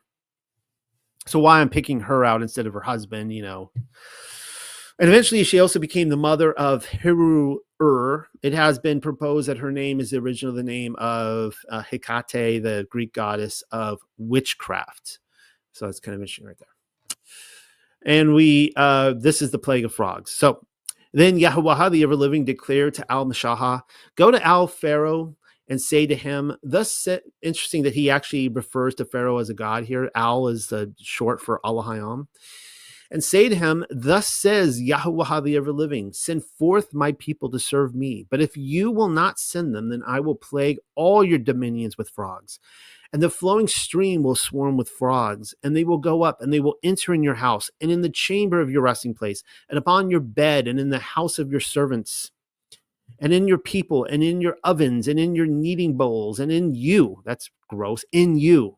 Like in your body, there will be living frogs. And in your people and in all your servants, the frogs will come up. And Yahuwah, the ever-living, declared unto Al-Mashahah, tell Al-Aaron, stretch out your hand over the flowing streams, the rivers, and over the marshes, and cause to come up frogs upon Aratz Matrim. The Aratz there's for the earth. Might I point out that when you read most modern translations, like you could see the King James right here on the left, you notice they leave out the Al or the El, like modern Hebrew would be Elohim. It's actually there in the text. Translators don't know what to do with it. They like in their mind and their Western thinking, like we can't call them gods actually, but they're being identified in that way. They should put El or, whatever. I guess in English it'd be God, Aaron, God, Moses or whatever, but it's there. You could see it. Aaron consequently stretched out his hand over the waters of Mitzrayim, and frogs came up and plagued the land of Mitzrayim. The sacred scribes, however, did the same with their hidden arts, and they also brought up frogs upon the land of Mitzrayim. You have to wonder, though, did they really, like, I guess it says they did, but it's like, how can you tell? If, like, the sheer amount of frogs that came up, how do you know which were the Yahuwah frogs and which were the Q goddess frogs or whatever? Pharaoh, however, summoned Mashahah and Aaron and said, entreat Al-Yahuwah, the ever-living, that he may turn away the frog from my eyes and from my touch. Then I will release the people, and they shall sacrifice Yahuwah, the ever-living. But Mashahah replied to Pharaoh, you glorify yourself upon me. Until when should I pray for you and your servants and your people to drive away the frogs from you and from your place, except that there may be a few in the river? And he said, to this time tomorrow, and he will declare, it will be done as you say, so that you may know that there is none like Yahuwah or Allahia. And the frogs will turn back from you and from your palace and from your servants and from your people. Only in the flowing stream will they remain. And so you could see that was done there. So this is what Yasher says really quickly. And Yahuwah sent again and caused all the waters to bring forth frogs, and all the frogs came into the houses of Mitzrayim. And when the Mitzrayim drank, their bellies were filled with frogs, and they danced in their bellies. That is so disgusting. As they dance when in the river. And all their drinking water and cooking water turned to frogs. Also, when they lay in their beds, their perspiration bred frogs. Yasher 80. All right, the next god on our list is Geb, also pronounced Gebeb. He was the Egyptian god of the earth, or the Aratz, as we would say in the Paleo, and a mythological member of the Ennead of Heliopolis. He could also be considered a father of snakes. It was believed in ancient Egypt that Geb's laughter created earthquakes and that he allowed crops to grow. So if they're saying that his laughter creates earthquake, you understand how that works, right? He's laughing and literally earth, which is like his body is shaking. So we're going to see that the next plague appears to be directed toward this very powerful god. The third plague is gnats. Consequently, Yahuwah, the ever-living, declared to Mashahah, say to Aaron, stretch out your branch and beat the dust of the earth, Aratz, and it shall become as gnats in all the land of Mitzrayim. The sacred scribes also tried by their hidden arts to fashion the same and bring forth gnats, but they were not able to do so. These gnats assailed both men and beasts. Then the sacred scribes reported to Pharaoh, this is the finger of Allahayam. The Pharaoh quenched his heart and would not listen to them, just as Yahuwah, the ever-living, has foretold. So we can see in the Colburn account where it said that the gods of Egypt were silent. At this point, yeah, they were like, they could do nothing. They were brought before the council. They were in judgment. They're like, sorry, guys, you're on your own now. This guy here, this is the next god, Khepri, or Kheper, is a scarab-faced god in ancient Egypt. You can see that bug there. If you ever watch like the Mummy films or something like that, they show this bug. He was this insect. He was depicted time again in artwork as being that insect. And in fact, I'll show you. Well, give me a second here. I'll show you about translators debating this issue. He represents the rising or morning sun. By extension, he can also represent creation and the renewal of life. Now, the god was connected to and often depicted as a scarab beetle. These beetles lay their eggs within dung balls, And as a result, young beetles emerged from the balls fully formed, having eaten their way out of the mounds. This caused ancient Egyptians to believe that these insects were created from nothingness. They also believed that each day the sun was reborn or created from nothing, thus explaining the connection made between the sun and the scarab beetle. So this is in King Tut's tomb. I'm not sure what this is. It's a jewelry of some sort, but it was found in King Tut's tomb, and you see the three scarabs, and they are, as you can see, they are moving out the sun each day. So the plague of scarabs is mentioned in the context of the 10 plagues of Egypt, where some scholars believe the swarms in the fourth plague were not flies, but they were swarms of scarab beetles. So that's kind of interesting to think about, that when they're describing the flies, they're actually describing these, and you would have a direct correlation with this god. So let's read about it. Therefore, Yahweh, the ever-living, declared toward Al-Mashaha, arise at daybreak and stand yourself up to the face of Pharaoh. Behold, he is going out unto the waters, and you will say to him in this manner, thus says Yahweh, the ever-living, release my people, and they will serve me. For if you do not send away my people, I myself will send against you and your servants and your houses a horde of gad flies. And the houses of Mitzrayim will be filled with the horde, and also the ground which they are upon. And I will make the land of Goshen, upon which my people dwell, to be distinct in this day. For the horde shall not be there, so that you may know that I am Yahweh the ever-living, am in the midst of Ha'arat, the earth, right? So you could see right there the connection. He's like, you're claiming that this other God is, you're worshiping this other God, but I'm there. You don't recognize that I'm there. That's me. I will make a distinction between my people and your people. Tomorrow, this sign, he will exist. And Yahweh, the ever-living, did it. For swarms of gadflies came into the palace of Pharaoh and the houses of his servants, into all the land of Mitzrayim. The gadflies spread over the land. For lack of time, you guys know what happens. It's like, go out and worship, and then they relent, and his heart is hard, and he's like, nope, you're going to be slaves again. This is what it says, a little bit longer passage in Yasher. And he sent and smote their dust to lice, and the lice became in Mitzrayim to the height of 2 cubits upon the earth.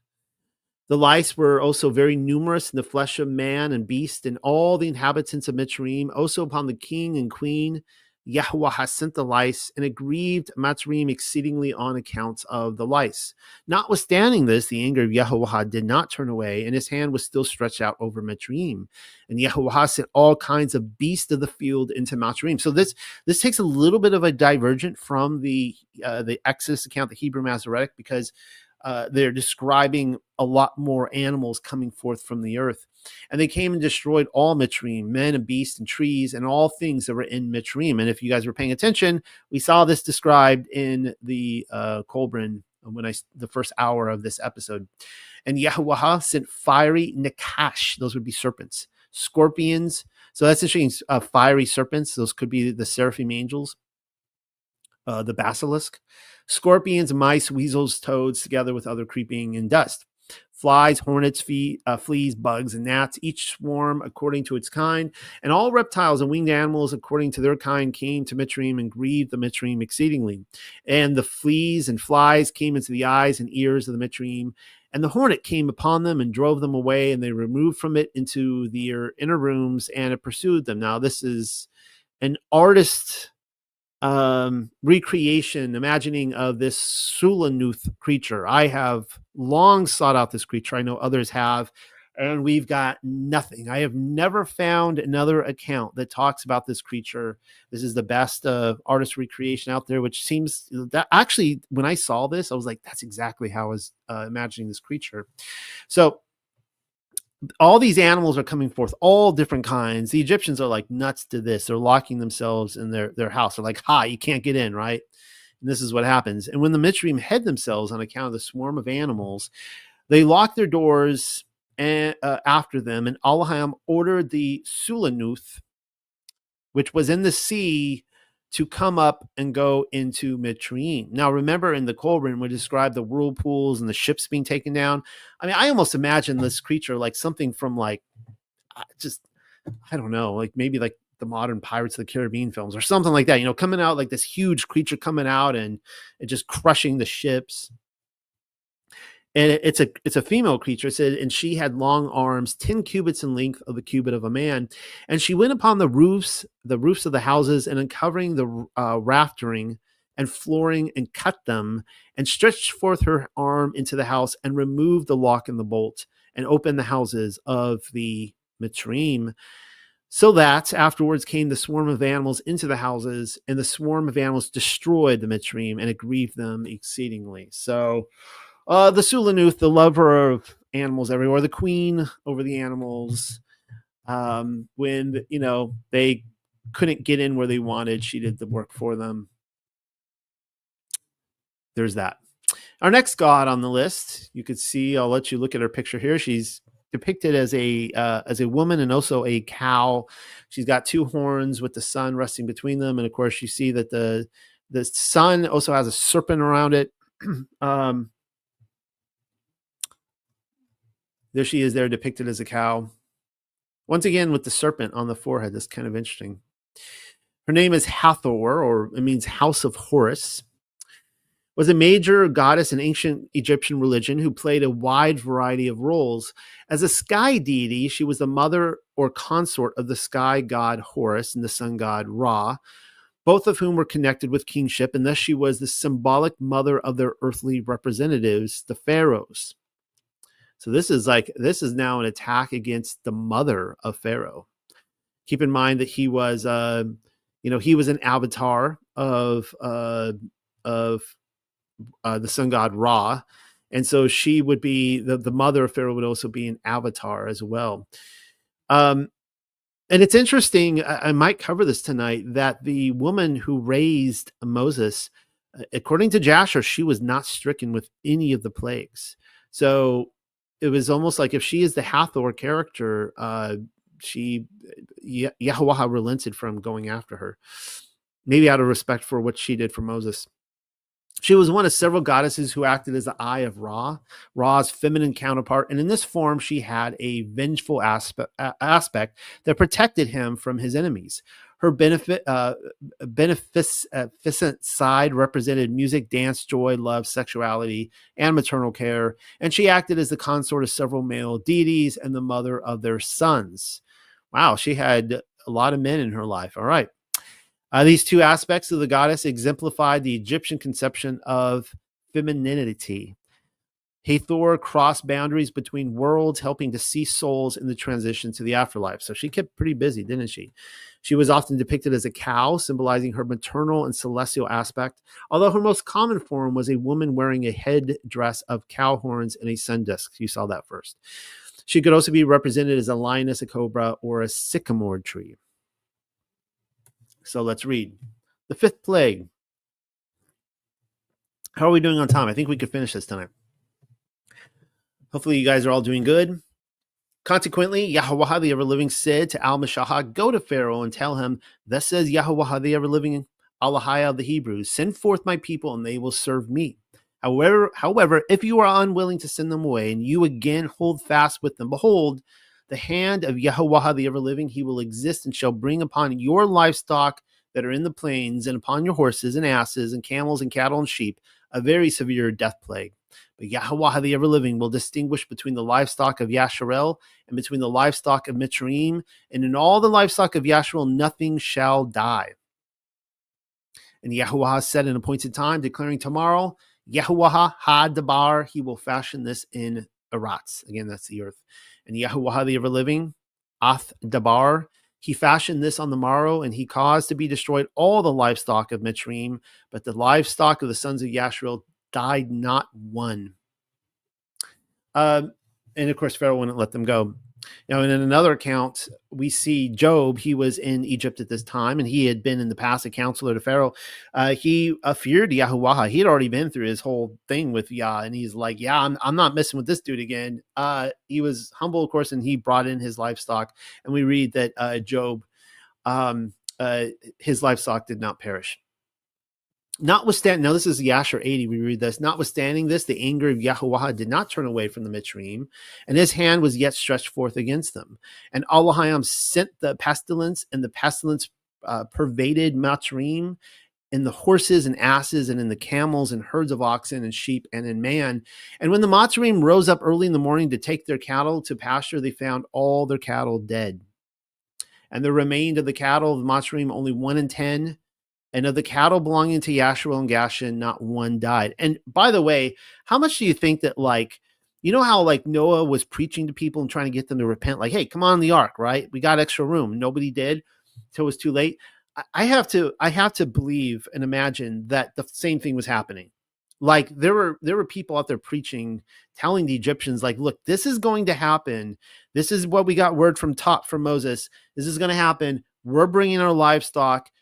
If you're wise, you would do it too. And they're just like, they were just lost in their darkness. They just, Pharaoh had the hard heart, but they just, as you saw, they just went mad. They just didn't even know what to do. They just started doubling down on their wickedness. So next god or goddess, we see her name is Sekhmet. She's a warrior goddess.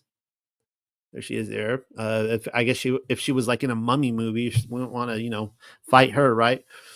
Sekhmet is a warrior goddess as well as goddess of medicine. And that's the kind of the key here. She was the goddess of health. Sekhmet is also a solar deity, sometimes given the name the Eye of Ra. She is often associated with the goddesses Hathor and Bastet. She is the daughter of the sun god Ra, and is among the more important of the goddesses in the Egyptian pantheon.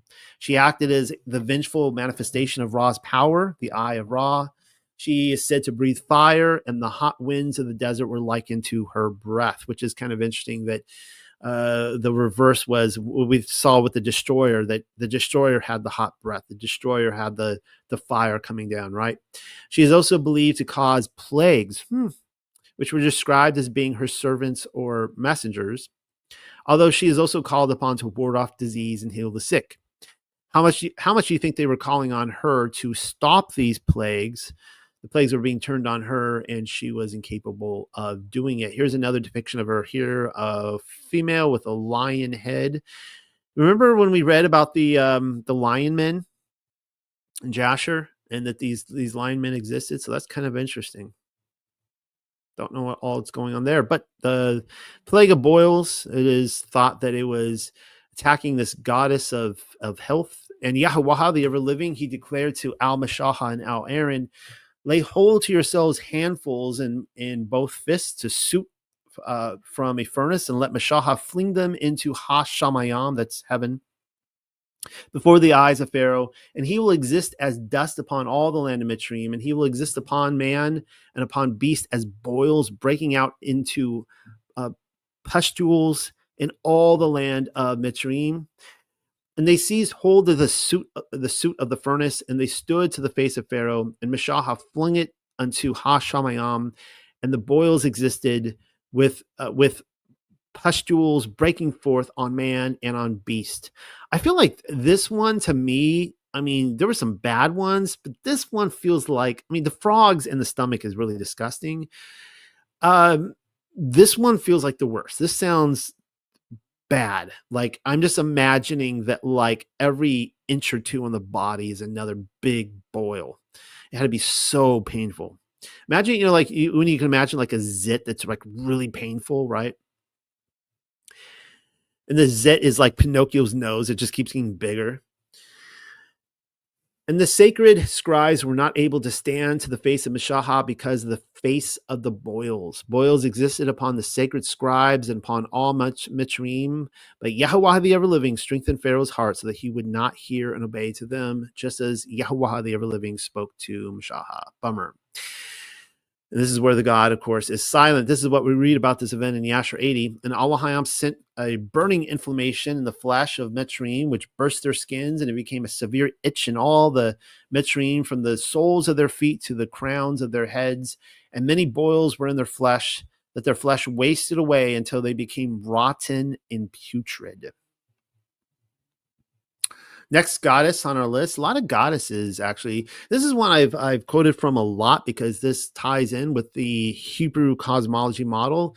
This is, you're looking at Miss Firmament herself, Nut or Nuit, according, if you're a Aleister Crowley disciple. I think he referred to her as Nuit with an I, but Nut typically, also known by other names. She's the goddess of the sky, the stars, the cosmos, mother's astronomy, and the universe in the ancient Egyptian religion. Kind of interesting. Now, they don't ever mention the firmament, but that's what she is, according to the Egyptians, of course.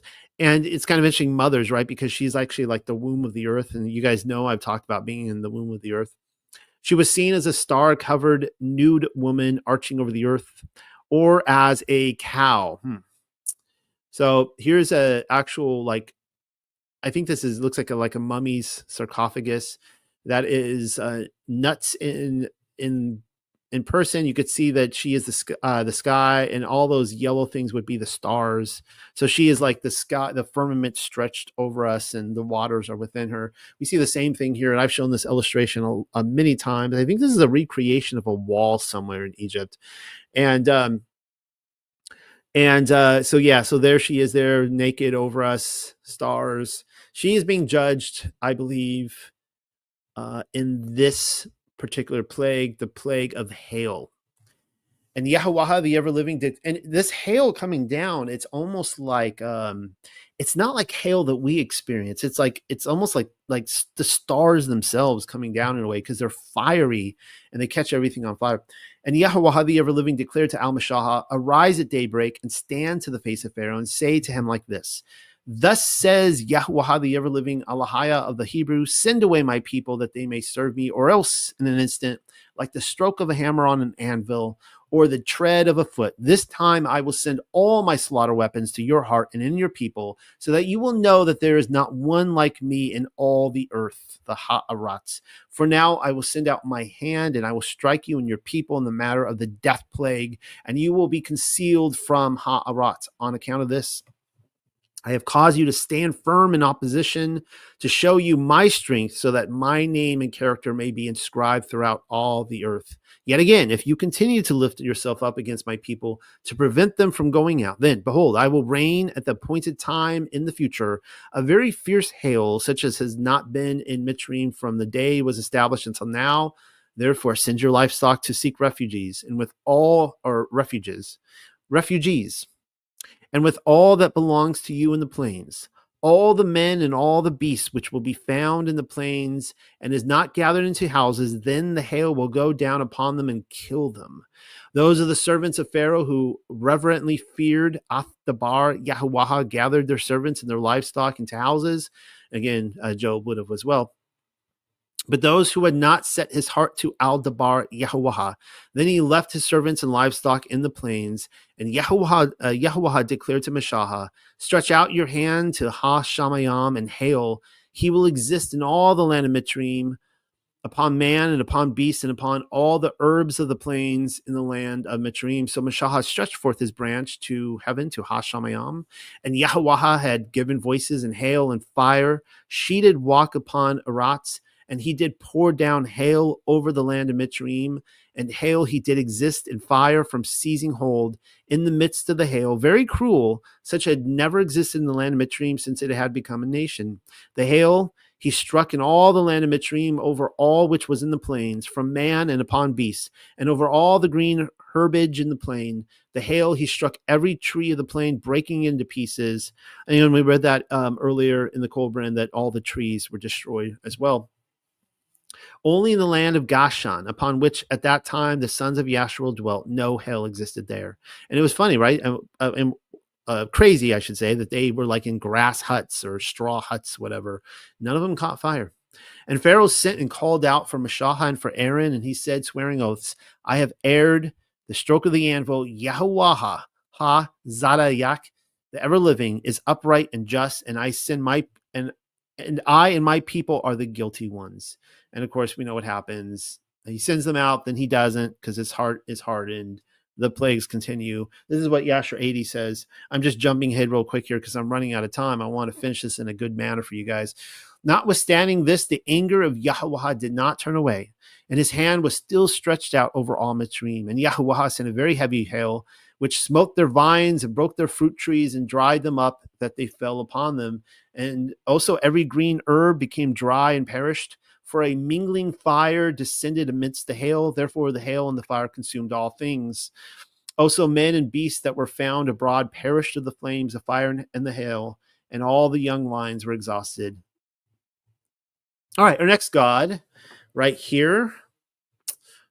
Give you a moment to look upon his countenance. In ancient Egyptian religion, Nipra or Nepri was a god of grain.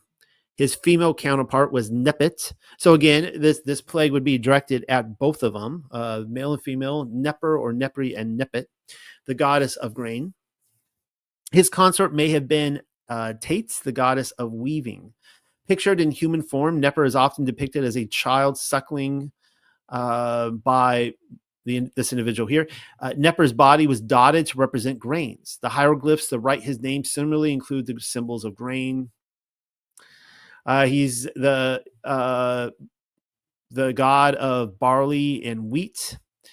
His name simply means Lord of the Mouth, a reference to the function of grain as sustenance. Once the myth of Osiris and Isis coalesced, since Osiris was a god of agriculture and the dead, his story was associated with the annual harvest and the annual disappearance of any visible life in the crop.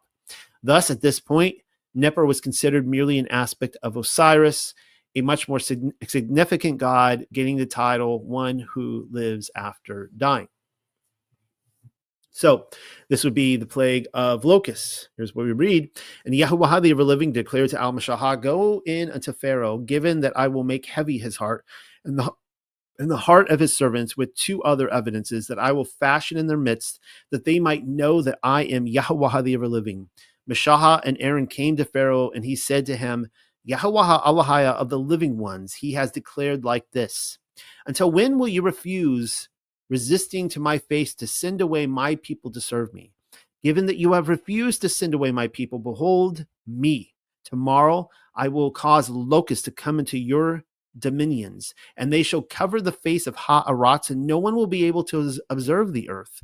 And they shall consume the remainder of the ones escaping the residue of what has been left to you from the hail, and shall consume all the sprouting forth trees which belong to you in the plains, and shall fill your house and the house of your servants and the house of all Mitzrayim in such a way as you have never seen of your fathers or the fathers of your fathers from the day you existed upon the ground to this day. And of course, these come forward. This is an elongated section. I'm going to skip this just for lack of time.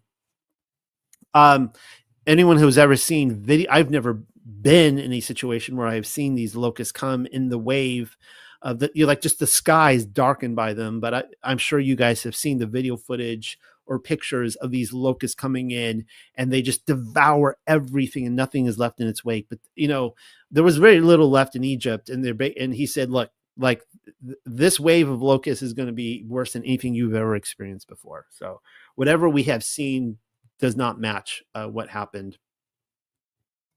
All right. And we're coming up on one of the last, I think one of the last two. I think this is plague number 9 now, if I haven't lost count. So Ra was the ancient Egyptian deity of the sun. So the darkened sun is a direct judgment against him. Ra was portrayed as a falcon and shared characteristics with the sky god Horus. At times, the two deities were merged as Ra, Horakti. Ra, who is Horus of the two horizons. And this is what we read. The 9th plague, darkness. Afterwards, Yahweh the ever-living declared to Al-Mashahah, stretch out your hand towards Ha-Shamayim, that he will exist Cheshach, darkness, upon the land of Mitzrayim, and Cheshach, darkness. He may be touched. And Pamela puts in there, she capitalizes darkness, and she puts in the word Cheshach. And the idea is that this darkness is like an entity, a spirit. It's a little like kind of spirit of darkness. And Meshach stretched out his hand toward Ha-Shamayam and Cheshach. He existed angry, wretched, upon the land of Mitzrayim for 3 days. Now remember, we read about the 9 days of darkness, and that was a variant because here we see 3 days. No man observed, and again, maybe he felt like 9 days for them. It might have felt like a month. I mean, imagine 3 days, solitary confinement, but in the sense you can't even breathe, you can't move, you're on the side of the road, and there's no telling of time. No man observed his brother, and no one rose up from beneath his roof for 3 days, but in all the dwellings of the sons of Yasharel, light existed. What a beautiful picture for the righteous. Then Pharaoh called out to Al-Mashah and said, "Walk, you serve him, Yahuwah, only your livestock and your bulls and cows shall stay. Your little children will walk with you." And of course, Mashah replied, "You must also give into our hands sacrifices and burnt offerings that we can give to our Yahuwah, our Alhaya." I mean, Pharaoh's thinking at this time is like, look, all my cattle are dead, so you can go, but I need your cattle. And Moses is like, too late. You could have sent us out before your cattle were killed. We're taking our cattle. They were spared because of us, our righteousness, not because of your wickedness. So they're ours. This is what it reads in the Asher 80 about the darkness. And Allahayam sent darkness upon Mitzrayim, that the whole land of Mitzrayim became, and also Pathrukim. So we know that the plagues hit the surrounding areas. So there's a confirmation of that right there in Jasher. Became dark for 3 days so that a man could not see his hand when he lifted it to his mouth. Just like this. He couldn't, that's how dark it was. Unbelievable. At that time died many of the people of Yasharel who had rebelled against Yahuwah and who would not hearken to Meshach and Aaron and believed not in them that Allahayam had sent them. So they were right there in the presence of Allahayam. They could look up and see him. They're like, I still don't believe it. I still don't believe that you are associated with that. And who had said, we will not go forth from Mitzrayim lest we perish with hunger in a desolate wilderness, and who would not hearken to the voice of Meshach. And Yahuwah plagued them in the 3 days of darkness, and the Yasharel buried them in those days without the Mitzrayim knowing of them or rejoicing over them. So why is Yasharel going around burying people? Because that's the Torah, right? You're supposed to not have the sun go down. Of course, the sun was gone, but they're going around in whatever body they can find they're burying. And the darkness was very great in Mitzrayim for 3 days. And any person who was standing when the darkness came remained standing in his place. And he that was sitting remained sitting. And he that was lying continued lying in the same state. And he that was walking remained sitting upon the ground in the same spot. And this thing happened to all the Mitzrayim until the darkness had passed away. Good luck using the bathroom. I guess you're just crapping your pants right where you are for 3 days. And the final god here, you guys know who this is. This is the plague of the firstborn. Really, again, we know that the Pharaoh is an avatar of the sun and so on and so forth. But the direct attack of the god on the earth, Pharaoh's son, really all firstborn sons. That was another variant when we saw in Colburn that it just talked about Pharaoh's son dying, but that's okay. If they, didn't make the connection with the plague of all the firstborns. Then Yahuwah, the ever-living. Hold on, I need another drink of coffee. We're almost through the night, guys. I'm losing my voice, so I need to kind of close up shop myself. Then Yahuwah, the ever-living, declared to Meshach, "Yet one more death plague will I bring upon Pharaoh and upon Mitzrayim, after which he will send you away hence. He will drive you out completely. The matter is complete. Make plans now in the ears of the people, and let every man demand from his neighbor and every woman from his neighbor articles of silver and of gold."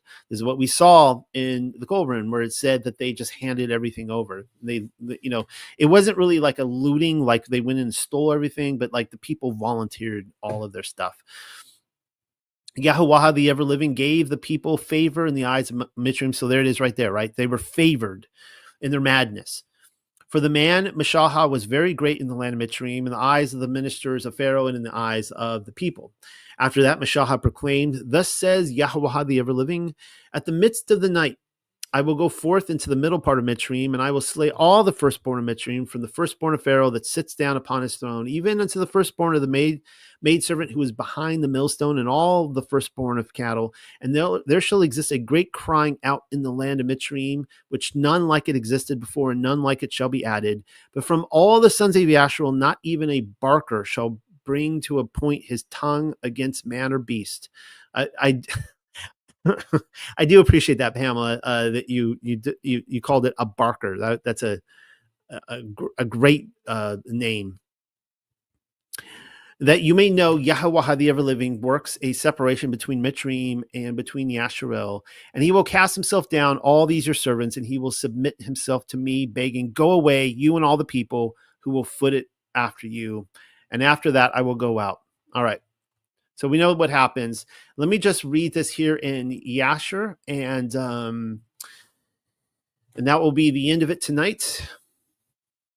And the days of darkness passed away, and Yahweh sent Mashah and Aaron to the children of Yasharel, saying, celebrate your feast and make your Pesach. This is Passover.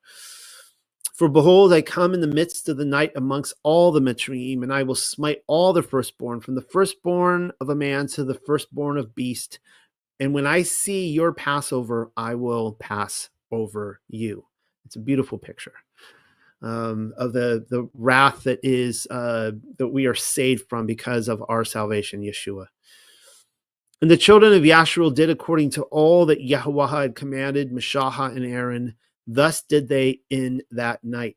And it came to pass in the middle of the night that Yahweh went forth in the midst of Mitzrayim, and smote all the firstborn of the Mitzrayim. Yes, it says it right there. The Yahweh did it.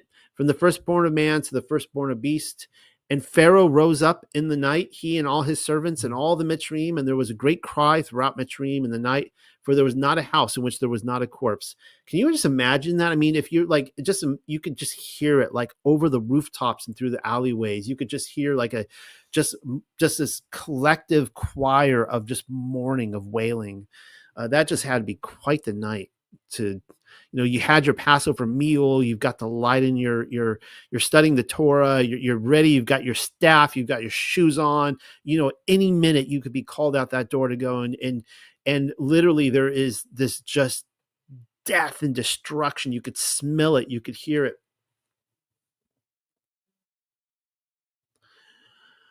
The bones of the firstborn who had died before this, and whom they had buried in their houses, were raked up by the dogs of Mitzrayim on the night, and dragged before Mitzrayim, and cast before them. And all the Mitzrayim saw this evil which had suddenly come upon them, and all the Egyptians cried out with a loud voice. And all the families of Mitzrayim wept upon that night, each man for his son, and each man for his daughter, being the firstborn. And the tumult of Mitzrayim was heard at a distance on that night. So here's what I told you about the woman who raised Pharaoh. She comes like in the middle of the night and knocks on Moses' door. And Bathia, the daughter of Pharaoh, went forth with the king on that night to seek Mashah and Aaron in their houses. So I guess this is she's with Pharaoh. I mean, Pharaoh's like, my son died. Like, take me to this child of yours that came in and ruined our kingdom. And they found them in their houses, eating and drinking and rejoicing with all Yasharel. So their Passover meal hadn't even finished yet. And Bathia said to Mashah, is this the reward for the good which I have done to you? I mean, I spared your life that day. I pulled you out of the Nile, who have reared you and stretched you out. And you have brought this evil upon me in my father's house. By the way, this if I have the right Pharaoh historically, which I'm not prepared to give tonight, when Moses, who was supposed to be the next Pharaoh, he went vanishing into history. This chronicle of this Pharaoh, his daughter took over in his absence, and that would be Bathia here. She ruled for a time. And Mashah said to her, surely 10 plagues did Yahweh bring up upon Mitzrayim. Did any evil accrue to you from any of them? Did one of them affect you? And she said, no. And Mashah said to her, although you are the firstborn to your mother, you shall not die, and no evil shall reach you in the midst of Mitzrayim. So isn't that interesting? It sounds like the firstborn daughters died as well. And she said, what advantage is it to me when I see the king, my brother, and all his household and subjects in this evil, whose firstborn perished with all the firstborn of Mitzrayim? And Mishahah said to her, surely your brother and his household and subjects, the families of Mitzrayim, would not hearken to the words of Yahuwah. Therefore did this evil come upon them. So I'm going to end it there tonight. Before I turn off the video, there's probably something else I wanted to say. And there was something I wanted to say, and I can't remember what that thing is now. I feel so foolish not knowing what I was going to say. Look at all this. I don't even have time to read all this tonight. What a lot. Wow. And of course, they go into the Red Sea and all that. There's a reason why the Passover story is told over 2 Torah portions. It's really long, but I hope you guys enjoyed that. I will say this, that one thing that the Passover story teaches me is that the Bible is not a monotheistic book. That is inaccurate information. That we were probably, anyone who was raised in the church was told that the Jews invented monotheism and that the Bible is a monotheistic book, meaning that there's just one God and there's no other gods. That's actually not true. There's many gods in the Bible. To this day, I believe that there are, all these other religions, they're in place for a reason because they pray and they have their prayers answered. I am not a universalist. I believe that you can enter a covenant with the God of your choice. I have spoken with individuals. One guy who claims to be a priest of Ra. He lives here in South Carolina. I met him at the beach, talked to him. Met someone else who claimed he worshipped, was it Odin or whatever? There's gods out there that you can pray to, and they, I guess, will listen to your prayer and maybe they will respond. But as you see here, that clearly Yahuwah is, I believe he is Yahushua HaMashiach. This could be doctrinal differences for some of us, but I believe he is King of Kings, Lord of Lords. His kingdom is eternal. We see the evidence for that. And all the other gods were silenced. They were judged in his presence. And so all the people praying to those gods weren't speaking to them. So I'm just going to say, if you can serve other gods if you want, you're free to do that. This is a free world. We have, freedom of free choice to do that. We're not robots. Just know that, just good luck with that. We truly serve an amazing God. Next week, I'm going to be talking about the second Passover / second Exodus event. So come back for that. And good night, everybody. Let's do this again next week. If you had the power to go back in time and choose to give into a ministry that would effectively change the way the world sees an idea, would you do it? I think the answer is yes. Well, you don't have to go back in time. What you can do is right now, you can click the link below and give to the Paleo-Hebrew translation effort. What is this? Well, Paleo-Hebrew is the ancient form of Hebrew. When you write Hebrew out, you build it. If I said H2O, you know that I mean water. That's what building a language is. Japanese, Chinese, Korean, they all have this idea, even Paleo Babylonian, the Paleo Egyptian, the hieroglyphics, petroglyphs. They have this idea that when you put a certain group of pictures together, it means a word. That's what Paleo Hebrew was. That's what Paleo Hebrew is. Pamela Glasgow is changing the way that we view the scriptures. You can help. You can go ahead and click the link below and find out how you can change your life, your study of the Bible, your children's life, your children's children, and everybody who, the whole world, man, the whole world can benefit greatly from this. And you can have the power to help right now. All you got to do is click it and give. And it's good to give. What does the Bible say? James says, what is good religion? That I defile not myself with the world, then I give to the widows and the orphans. Well, we're working on number 2, well, both actually. We're working on not defiling ourselves, so hopefully you're working on that too. I'm working on that. But we can give to the widows, and the widows, she's right there. And she's doing a work for you, for us, for the whole world. And we have the power to effectively change the paradigm of how we've seen the scriptures from time immemorial to tomorrow. So do that. All right, be blessed and not stressed.